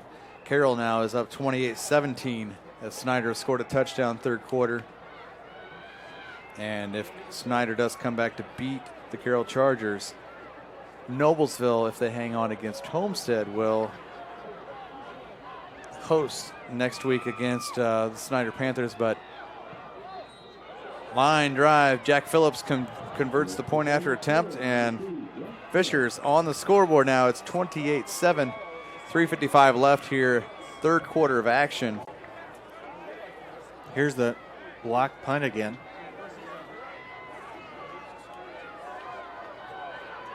Right in the end zone. 7 points. Doesn't matter how you get them. Yeah. I mean, if special teams are what's going to take take care of things and get you back into the role of how you should be playing, then special teams are what's going to do it. It doesn't help that this container I have. See what your mother-in-law does for your birthday.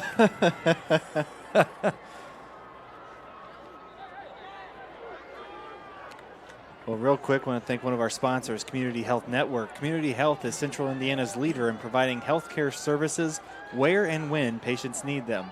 With any questions, you can contact Community Health at 317-355-7775 or visit them online at ecommunity.com. Noblesville's up 13-7. Looks like Homestead has gotten on the board. It's 13-7 Noblesville over at Beaver Materials Field. Yep, it's always going to be interesting when you have to drive. It's when you've got the bus trip. Yep, it's always interesting the first half. I'll never forget my sophomore year. I played at Concord. We played at Gary Wirt, which is no longer in existence. Yeah. They used baseball chalk. They didn't spray. They had baseball chalk. Gosh. And we had to, because 2 weeks prior, Gary Wirt played Gary Mann. 2 weeks prior, there was a shooting during the game. So we had to, and we were told by staff at Gary Wirt that we could not leave the locker room either to go out for pregame warm-ups or just to walk around and get loose without less than groups of 4 or 5. Westfield football, and up the middle. Keeper by Simons. Yeah, that was probably one of the scarier things because there was a shooting at the game at the same stadium where we played. And I don't know if we played in fear because we were only up 3-0 at halftime. We ended up winning 17-0. Our coach took a helmet and just dented a locker at halftime.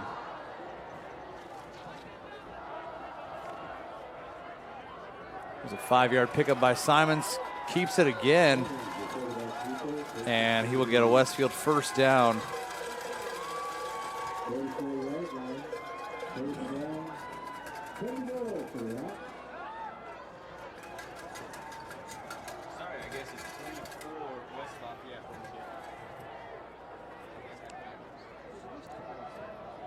Check that. We need to correct a score from earlier.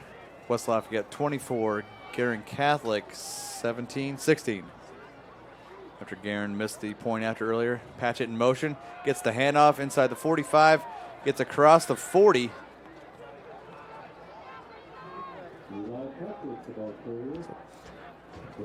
Picks up 4 yards. Does Patchett. 2:35 and counting here, third quarter.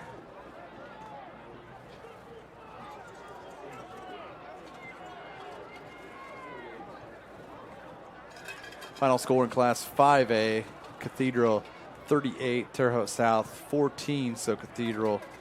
And we'll see if they'll match up against Decatur Central more than likely. Should be one stellar matchup, as Decatur Central got the upset last year in that game and went on to the state finals. Patchett carries. Gets dropped back to the 43-yard line for a 3-yard loss.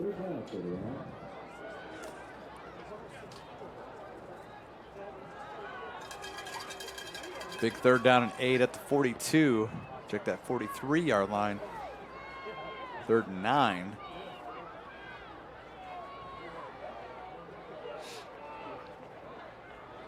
Pretty good crowd on both sides, despite how brisk out it is and how windy it is. No, don't know if that blowing snow scared anybody off.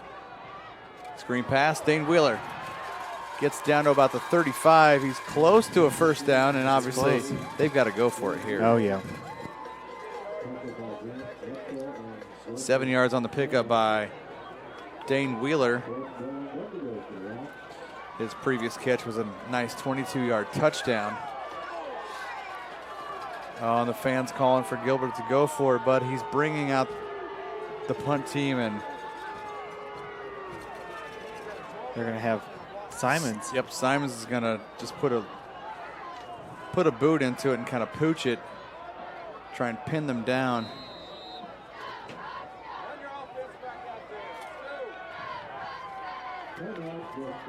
Timeout Westfield. And in the timeout, I want to thank one of our sponsors, Church Hiddle and Antrim. Since the establishment of Church Hiddle and Antrim in 1880, our neighbors, community leaders, businesses, and school districts have placed their trust in us to solve their most challenging legal issues. We have a rich history of helping our clients when they need it most. Give us a call at 317-773-2190 or visit them online at cchalaw.com.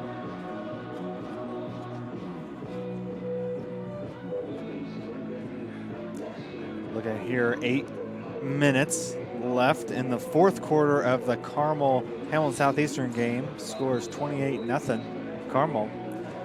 If that ends up being the score, Carmel will host the winner of this game.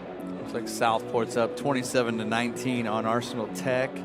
Bloomington South up 21-14 on Evansville North in 5A action.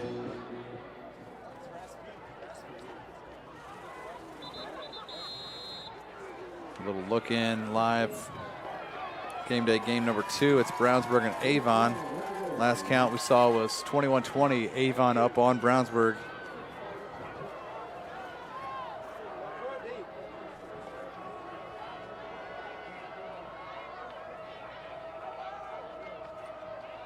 Hands the ball off. Looks to the outside. Patchett to the 20. Out of bounds at about the 14-yard line. A huge 4th and 1 at the 35. Oops, that's the chair, not you. Thought I stepped on your foot. Huge run by Patchett on 4th and 1. Picks up 24 on the play at Eli. There's those running plays along the outside. Patchett gets the handoff again. Trying to find room on the outside. Gets down to about the 7-yard line. Picks up 4. And that may very well be the last play of the third quarter.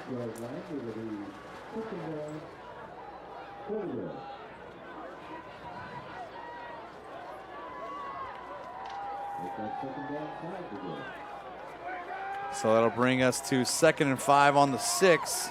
And as we head to the fourth quarter, it's Westfield 28, Fisher 7. Seems like it's a time-honored tradition. They've got Sweet Caroline here between third and fourth quarters. Doesn't it feel like Fenway Park to you? I've never been.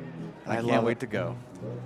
I've been a Red Sox fan my entire life, so anytime that I can hear this song, it's music to my ears. Literally. Yes, yes it is.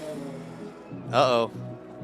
I told you it would happen. Carroll is up 28-24 as Snyder has responded quick. Oh, man. And with Noblesville leading 13-7 at halftime, Carroll just dwindling, their lead dwindling down to now 4 in the third quarter. So if Snyder comes back to beat Carroll and Noblesville hangs on versus Homestead, you'll see a Noblesville home game next week. And our site is yet to be determined for next week's game, whether it would be Westfield going to Carmel, because Carmel is up with 8 minutes to go at Southeastern, 28-0.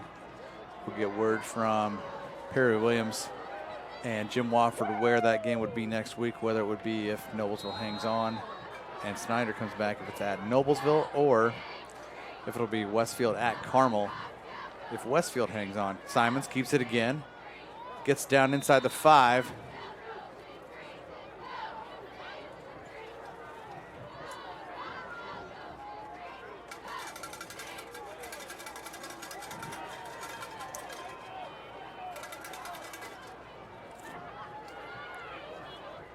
Picks up 2 down to the 4.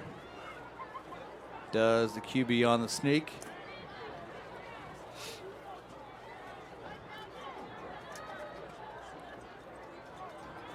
Simons hands it off. Patchett up the middle he goes, and into the end zone does Eli Patchett. 4 yards later for a touchdown.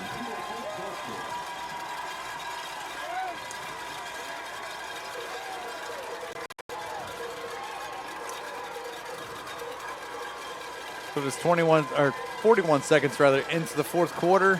Patchett finds the end zone for the second time tonight. Sullivan will be out to tack on the PAT. And giving Westfield once again a 4-touchdown lead. And I'm not sure if that motivated them, that they know Carmel's up 28-0, that they can have a rematch of last year's game and have a chance to defeat go to Greyhound Stadium to defeat them. But Sullivan's kick is up and good. And our score is 35 for Westfield, 7 for Fishers. And this one looking like it's handedly Westfield's game, but we've got lots of football left, Jack. 35-7, 11 minutes, fourth quarter. It's getting colder, too.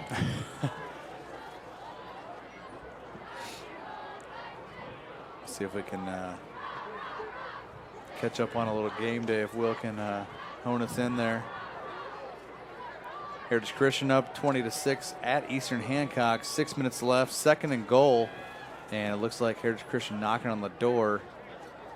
There will be the team in white you see on your screen.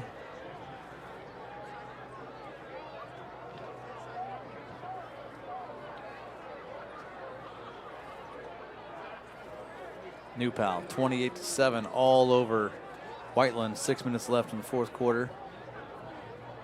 Surprising, Charlie Spiegel scored a touchdown. The all-time leading rusher in high school football history in Indiana.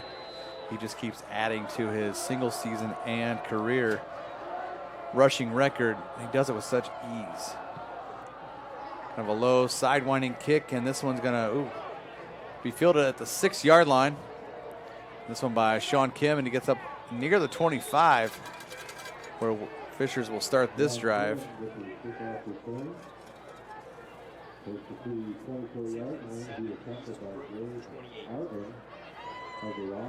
Two-way action. Tipton trailing Eastbrook by the count of 28-7.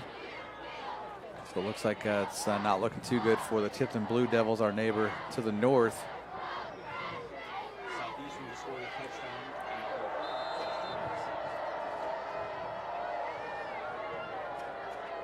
And the Royals have gotten on the board. It's 28-6.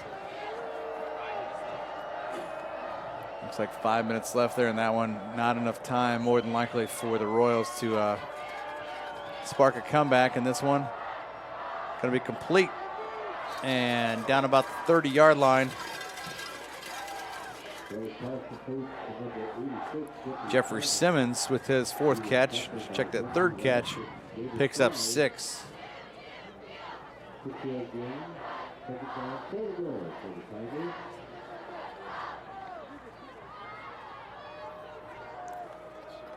Second down and 4 at their own 30-yard line. I think I would try and work a long ball in here just to get a little sense of urgency. Screen pass. Reggie Cook gets popped. Woo! I think that was number 29 in there for Westfield. David Fry on the coverage. They're just at actually 4th quarter now. Up in Sectional 3, the top part of the bracket in Sectional 3. Carroll 35, Snyder 24. So Carroll trying to hang on for the win. That's at Snyder at Spolar Stadium. And if Carroll wins and Noblesville wins, the Millers hit the road to go up to Allen County, which that on a Friday afternoon is a long bus ride up 69. So the Millers obviously, A, hoping to hang on for their own win, for their 2nd win of the year, and B, hoping for a Snyder Panther comeback, because that would be a long bus ride for the Millers if they were to do so. That'd be a good way to get your 2nd win of the season. Sections. Yeah, I honestly don't think that Justin Roden cares who wins that game up there. He wants this game obviously to play another day, and he just, his team is, they work so hard. And it's just tough seeing a team go through how his team did. Scally gets the pitch, and he's off to the races, out of bounds near the 40, but he gets a 1st down on the play.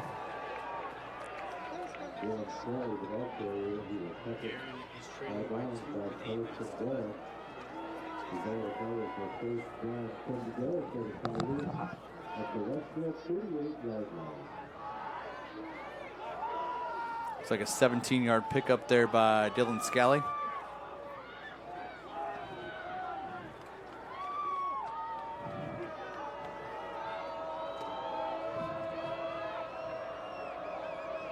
Using that no huddle.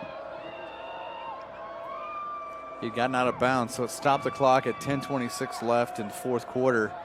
Rue now back to pass, has time, finds a receiver open, and there goes Reggie Cook. He's off to the races, and spin move and touchdown. Wait, nope, out of bounds at the 3-yard line.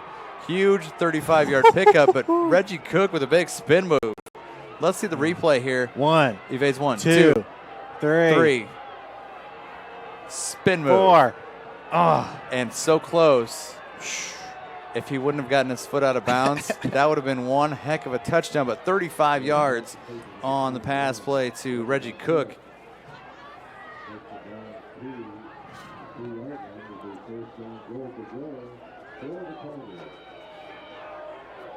So a huge 1st down on the pass play. 1st and goal at the 3. Fisher's looking to punch it in.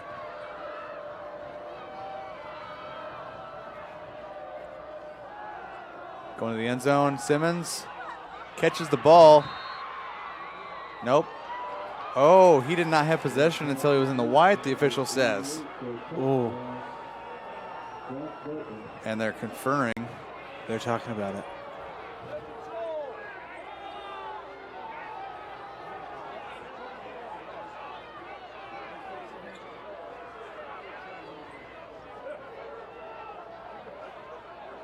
Simmons has the ball, but 3 of the officials are together talking about this. Touchdown. Touchdown. Simmons with a 3-yard touchdown catch. His 6th on the season, rather. Could be his 7th if they would have let the one go earlier on. Yep. 24 apiece against West Lafayette. I'm glad that's a lot closer game than I in my head thought that would be over there at Guerin Catholic. Love what Tom Dilley is doing with Guerin Catholic's football program. 35-13 our score.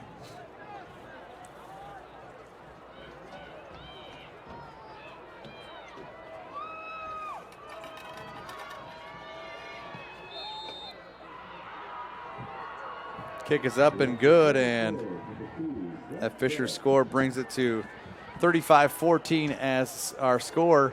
10-10 left here in the contest. And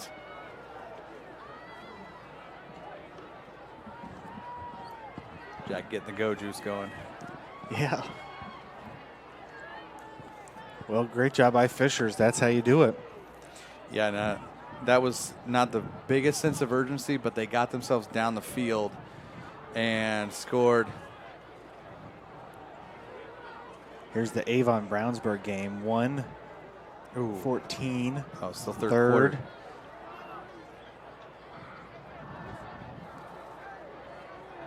Ben Davis all over Perry Meridian tonight, 57-0. And if that Southport score hangs on, they will face Southport next week. Oh, somebody just scored. West Lafayette just scored. So that makes it 30-24. 7:51 left to go as you see this live look in from our friends at Indiana SRN at Guerin Catholic tonight.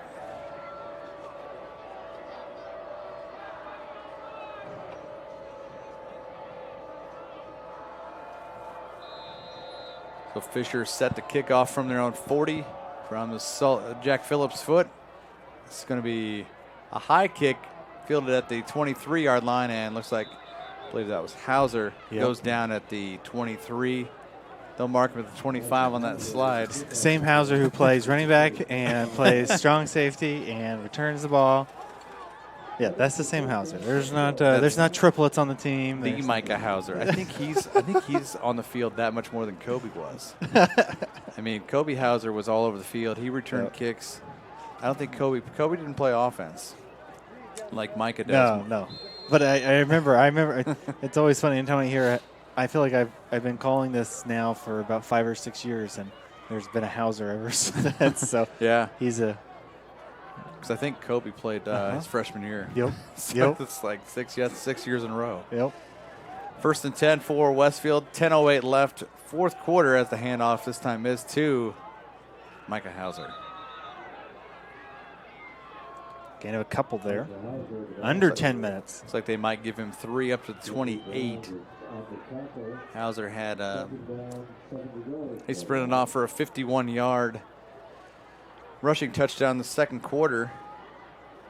Fourth quarter at Noblesville, Miller's hanging on. It's 13-7. They lead Homestead. 28-14, Southeastern scored again. Southeastern, are they making a comeback? Or is it too little too late? They now trail 28-14 after 2 straight touchdowns on the Greyhounds, which I would imagine at this point John Hebert may have some subs or second stringers at least in there. Camden Simons keeps it, finds room. There he 35, goes. 40, 45 up across the 50. Almost lost the ball, but he lost footing. Gets to the 49, so 22 yards on the pickup into Fisher's territory. Big first down pickup there by Camden Simons. Check that second down pickup. He gets 22.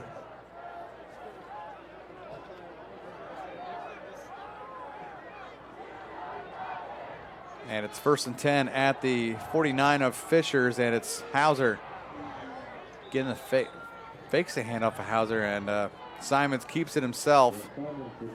They want to keep that clock rolling, Jack, and there was no gain on the play there by Simons. No gain, but keep the clock moving. 8:30.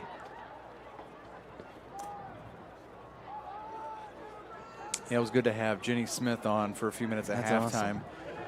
To kind of, she was glad. I think she was really glad to stick her hands over the register vent here in the press box, take her gloves off and get her hands warm. And she's in her new role this fall, starting as the assistant athletic director here at Westfield. And now she's got an even busier time in winter, starting with her, her girls basketball. They open up, big home opener to open the season this Tuesday versus North Central. Well, I was going to say, we've talked about the conference here that we talk about during football. Then all of a sudden we turn around and we play basketball, and those are just as tough a conference, if anything. Obviously, especially in girls basketball, Hill and Southeastern.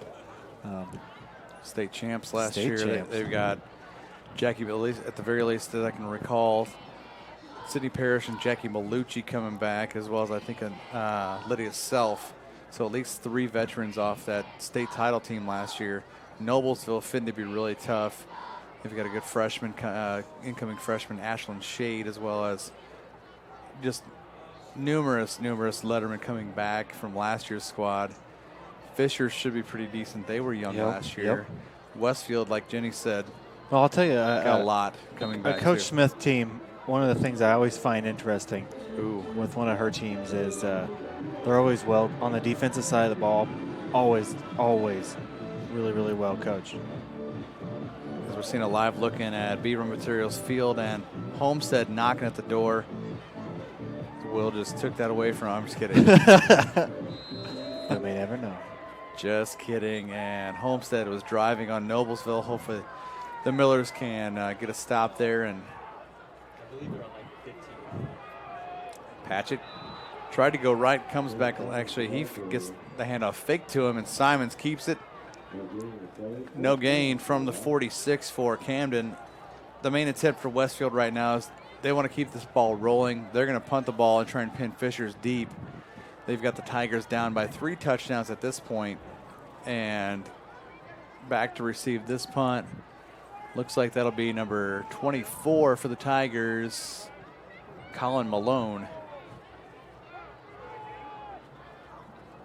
As looks like Simons will be the one back there to receive that punt around his own 40. There you go. Almost blocked again, but it's going to take a Westfield bounce. No, it's not. Going into the end zone for a touchback. That's all right. Fishers gets the ball back. See what they can do on offense here. Great job by the Fishers Tigers last go around. March the ball down the field. 7 points on the board. Still plenty of time. That last possession really was about only 3 minutes from Westfield. So if they can do something here quickly, still plenty of time on the board here. But like you said last time, I think it's been great. They've been doing those 5-yard, 8-yard passes, about average. But see if they can get something going long here, especially score being what it is. Fishers with the football at their own 20-yard line, 7:09 remaining fourth quarter. Rue back to pass. He's got plenty of time, a little screen pass, and can't really get hardly anywhere as number 5. I think you start trying to take some shots down the field anyway because of the pass, especially being younger on the ends here, opportunity to get some pass interference called. Pass complete for no yards on that gain.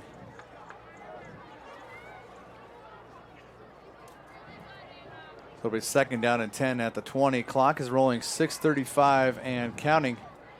Fishers may want to hurry up a little bit more. They've got trips here to the near side, single receiver to the far. Back to pass, Rue finds room and looks. Across the middle he goes, and into traffic and incomplete. Intended for, I think that was Reggie Cook, number 21. Brings up 3rd down and 10 at the 20-yard line.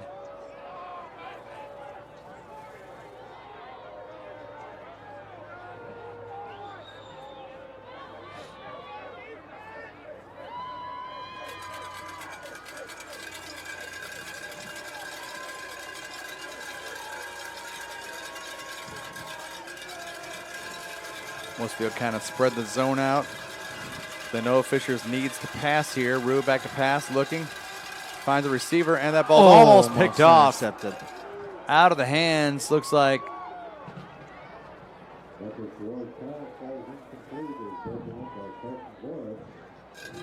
It's like 34 Carson Voorhees. We'll see the replay here. Good break on the ball. Yep, that was Voorhees. As pass falls incomplete and out of his hands. Brings up 4th and 10 at the 20. And obviously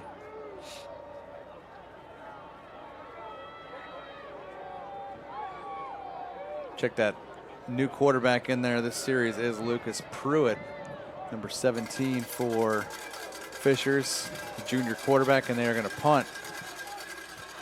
It's Smart being at your own 20, and Hauser fields it, make sure he's got control of it, and he's 45, 50, 45, 40, 35, 30. There he goes. He's going. And Micah Hauser going to take it. There's going to be a flag at the 22. Beautiful punt return. How many tackles did he evade? Man, blocking the back. Half the time, that always negates a beautiful return by the returner. Fourth quarter, it's Avon 24, Brownsburg 20. It looks like the Orioles got a field goal. Here's the replay. He caught this ball at the 36, so that would have been a 64-yard return, Jack. Let's see where this block in the back may have been, right? That's right. Nope. There. No. Nope. Wait. Right. 7. Yep. Right there. Ooh. Wow.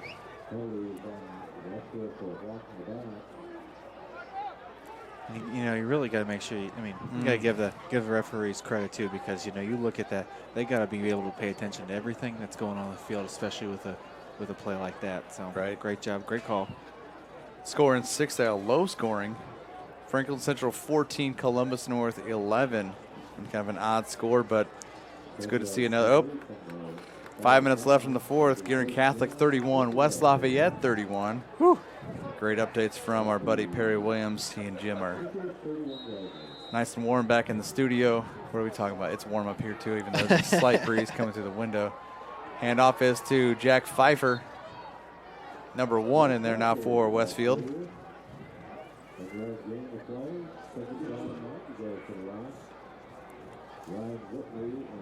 Touchdown Homestead. So it looks like they've tied the Miller. Excuse me, the Millers up here in the fourth quarter over there in Noblesville. You'd hate to see leading the whole game and lose by one.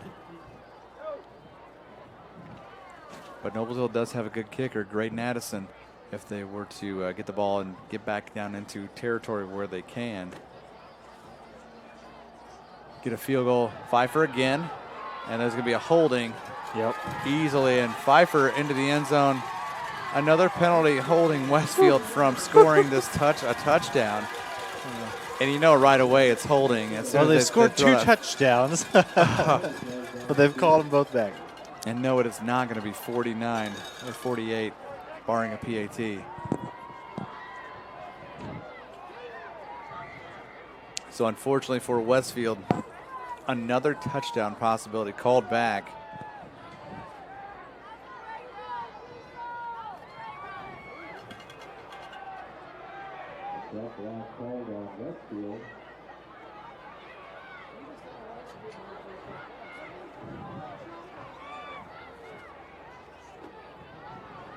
Homestead's kick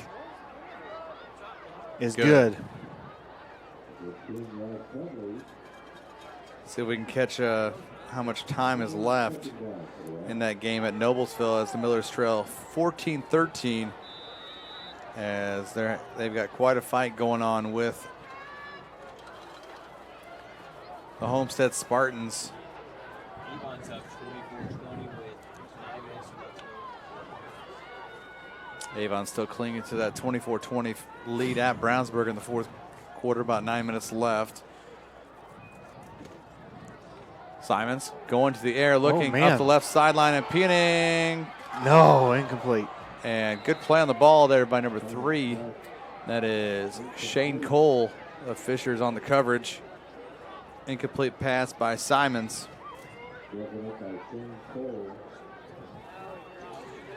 So it is 3rd down and 24 following that penalty. After the beautiful run by Pfeiffer, which could have been a second. Penalties, it's probably a good thing Westfield's got the lead they do, because penalties can kill you. And if it was something like that kept Westfield from winning this ball game. Pfeiffer breaks loose again. That'll be something that Coach Gilbert looks at as they obviously approach down here into 4 minutes. But as they take a look at what they got going on next week, Taking a look at the Greyhounds, what they did tonight, looking at what Westfield did right and what Westfield did wrong. Obviously, Coach will look at those, and that's gonna be an interesting matchup next week. It's 6:04 left, so still half a quarter left at Noblesville. Homestead with that 14-13 lead on the Millers. Hopefully the Miller offense can get something going to keep their sectional ride alive. And that punt almost blocked again. And fair catch at the 14-yard line by number 24, and that's Colin Malone. It's 3:43 left in this contest here at Westfield. So if this score hangs on, Westfield will go back to Carmel as they did last year for the sectional championship here in 6A Sectional 4. Looks like it's quite a dandy as Guerin Catholic and West Lafayette are knotted at 34. Did we see that last count? 31. Check that, 31 yeah. all. Yeah. Brownsburg's in scoring territory.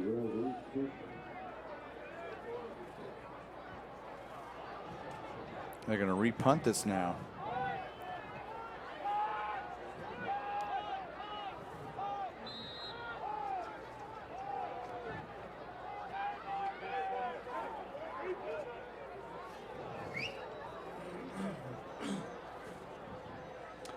They're going to re-kick here.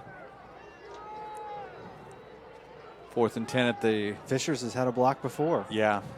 And they almost blocked that last one. And here they come again on the rush. And if he would have laid out, I think he may have had a shot at that one. But this is going to pin the Tigers deep. And probably around the... Yep, at the 1. Wow. Whoa, what a punt.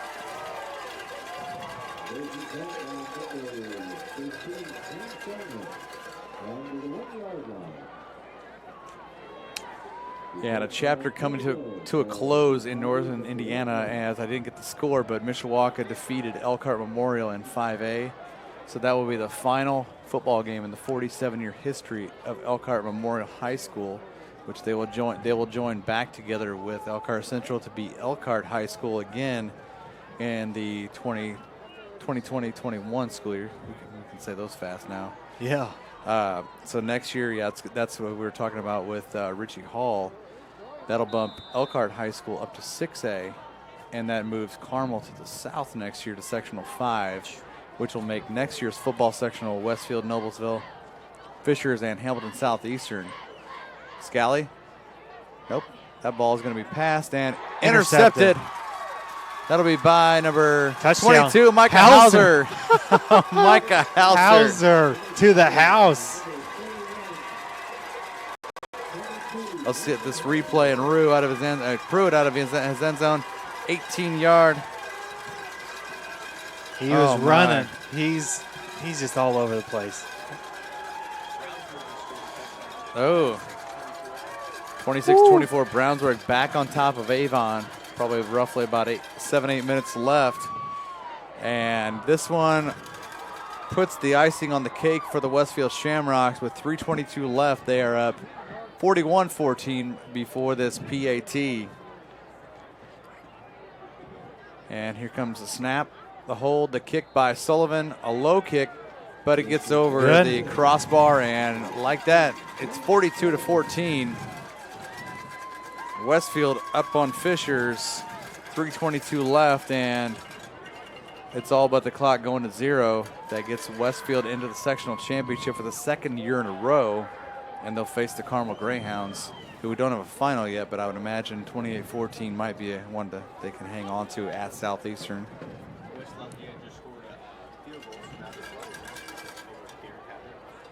34-31 is the count at Guerin Catholic as West Lafayette boots a field goal.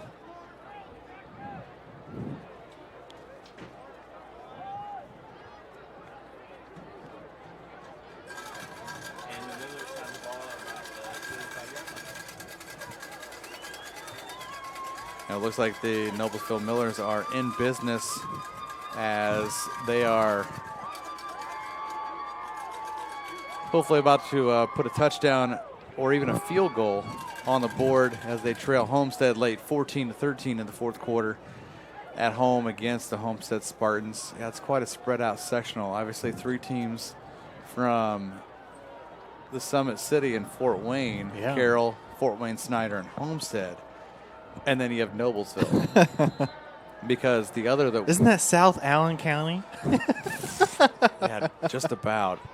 But then you've got the other sectional just above it in sectional 2, where Warsaw had to travel up to Chesterton, Chesterton, which is about an hour-and-a-half drive. Huh. Yeah, it's with how 6A and 5A, how it's spread out. It's a lot of traveling. Carroll 42, Snyder 31 in the fourth quarter. So Carroll, they want a home game next week. Yeah, they do. 3:14 left in this one. Fishers will have the ball again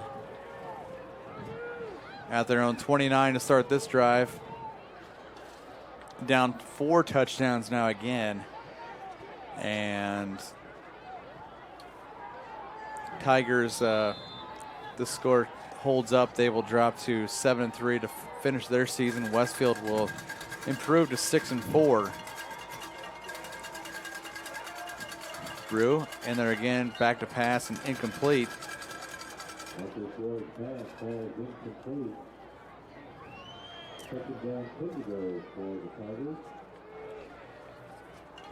Well, and the funny piece of this is that we're located, which is right up against 31.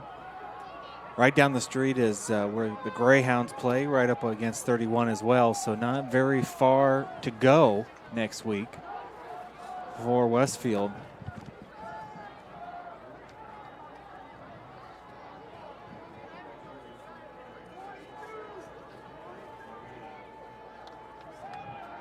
Back to throw, looks, fires, throws over the middle of the field, got it. Lost the ball.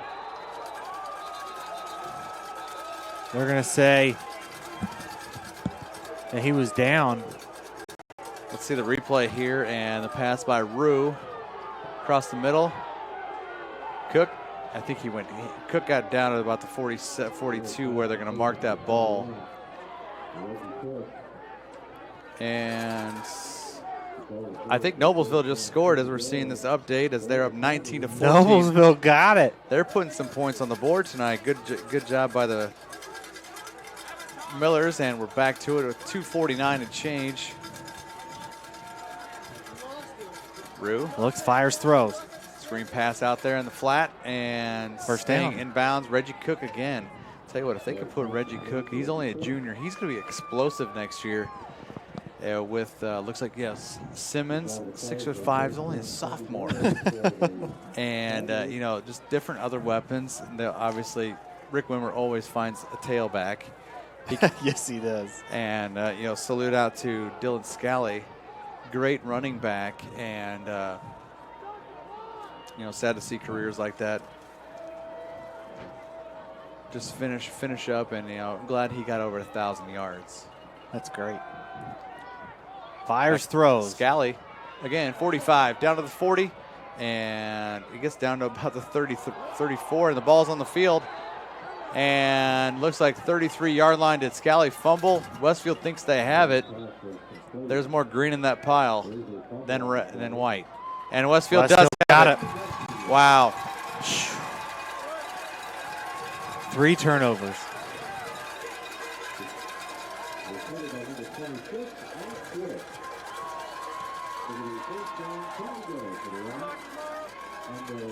That would have been a first down by a yard, but Scally fumbles at the 33.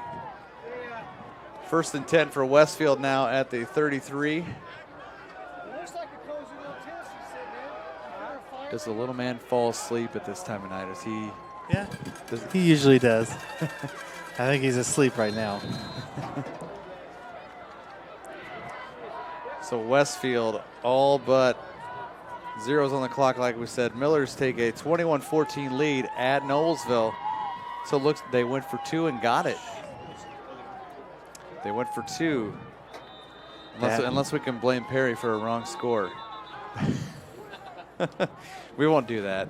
He'll get in trouble at home if he has the Miller score wrong.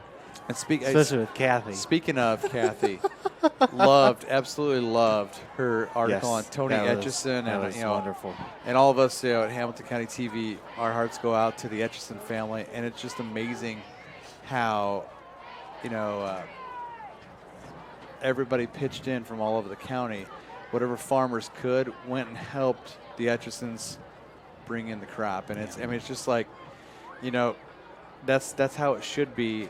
No matter if, a tragedy like that happens, something where Tony lost his life, the former Noblesville athlete, standout athlete, football and I believe he played basketball and baseball at Noblesville. Yep. And he just, tragic farm accident and 47 years old. And the same day, a few hours later, his son Gus plays basketball for Heights. Putting out there on Twitter that he's playing for his dad now, which that's got to be the hardest thing, but yet it can be the strongest thing for him too. And I have the opportunity every year to call Hamilton Heights games, and I can tell you that Gus is a heck of a player, and it's a sophomore Maximus Webster on the carry, number 12 that time for Westfield. Looks like he may be the quarterback of the future next year, giving Camden Simons a break the rest of this game. Remaining 2.5 minutes. And Camden Simons, the quarterback for Fishers, he's a senior this year. Great job this year leading the Fishers Tigers. And the kid who's going to take over the reins next year at Fishers, 17, Lucas Pruitt. He played last year as a sophomore when John Vore went down with an injury for Fishers. So, it's Rick Wimmer is that coach. He prepares kids at whichever age, whichever grade level. He prepares them to be that next man up. And you can't say enough about Rick Wimmer and his staff and how, his teams year in and year out. You can't say that they're not competitive. They're completely competitive because they have to be. This is the Hoosier Crossroads Conference in the quote-unquote meat grinder that we say that the HCC is. And it's, always a pleasure to see, and broadcast the Fishers Tigers and, Coach Wimmer's teams, because he's such a good coach. And this is going to wind down the final minute of this game as Westfield is taking knees now. Real quick, I want to thank all of our sponsors: Logan Street Signs and Banners, Noblesville Trophies, Community Health Network, Church Hiddle and Antrim, Hamilton County Radio, Hamilton County Reporter, and Deep Blue Computers. Thank you to all of our sponsors. Craig, always a pleasure to call games with you. Always fun time. And Shamrocks Greyhounds next week. Heartbreaking for Guerin Catholic as they dropped the sectional semifinal at home 34-31 to West Lafayette, the Red Devils. Always a tough matchup. And you saw West Lafayette last week. Final score here as the clock is winding down here at Riverview Health Stadium. Westfield 42, Fishers 14. Like Jack said, sectional championship next week will be at Carmel as Westfield will face the Carmel Greyhounds for the 6A Sectional 4 title game. Once again, second year in a row. And we're still waiting on Noblesville and Homestead to go final. And if the score holds true up at Fort Wayne Snyder Spuller Stadium, if the Millers hold on, they would travel to Carroll on Friday afternoon for a Friday evening tilt with the Carroll Chargers. But we'll stay tuned, and stay tuned to Twitter. We'll let you know where we're going to be next Friday night, whether it's going to be, more than likely it'll be at Carmel if Carroll holds on, but we'll let you know where we're going to be next week. And we'd like to thank you all for joining us tonight. For Jack Russell, for Will Wofford producing tonight's broadcast, and Lucas Lacone. Jim Wofford and Perry Williams back in the studio chasing out scores and running game day. Excellent job. And once again, final score here from Riverview Health Stadium. Westfield 42, Fishers 14. I'm Craig Atkins, and so long, everybody. We'll see you next week.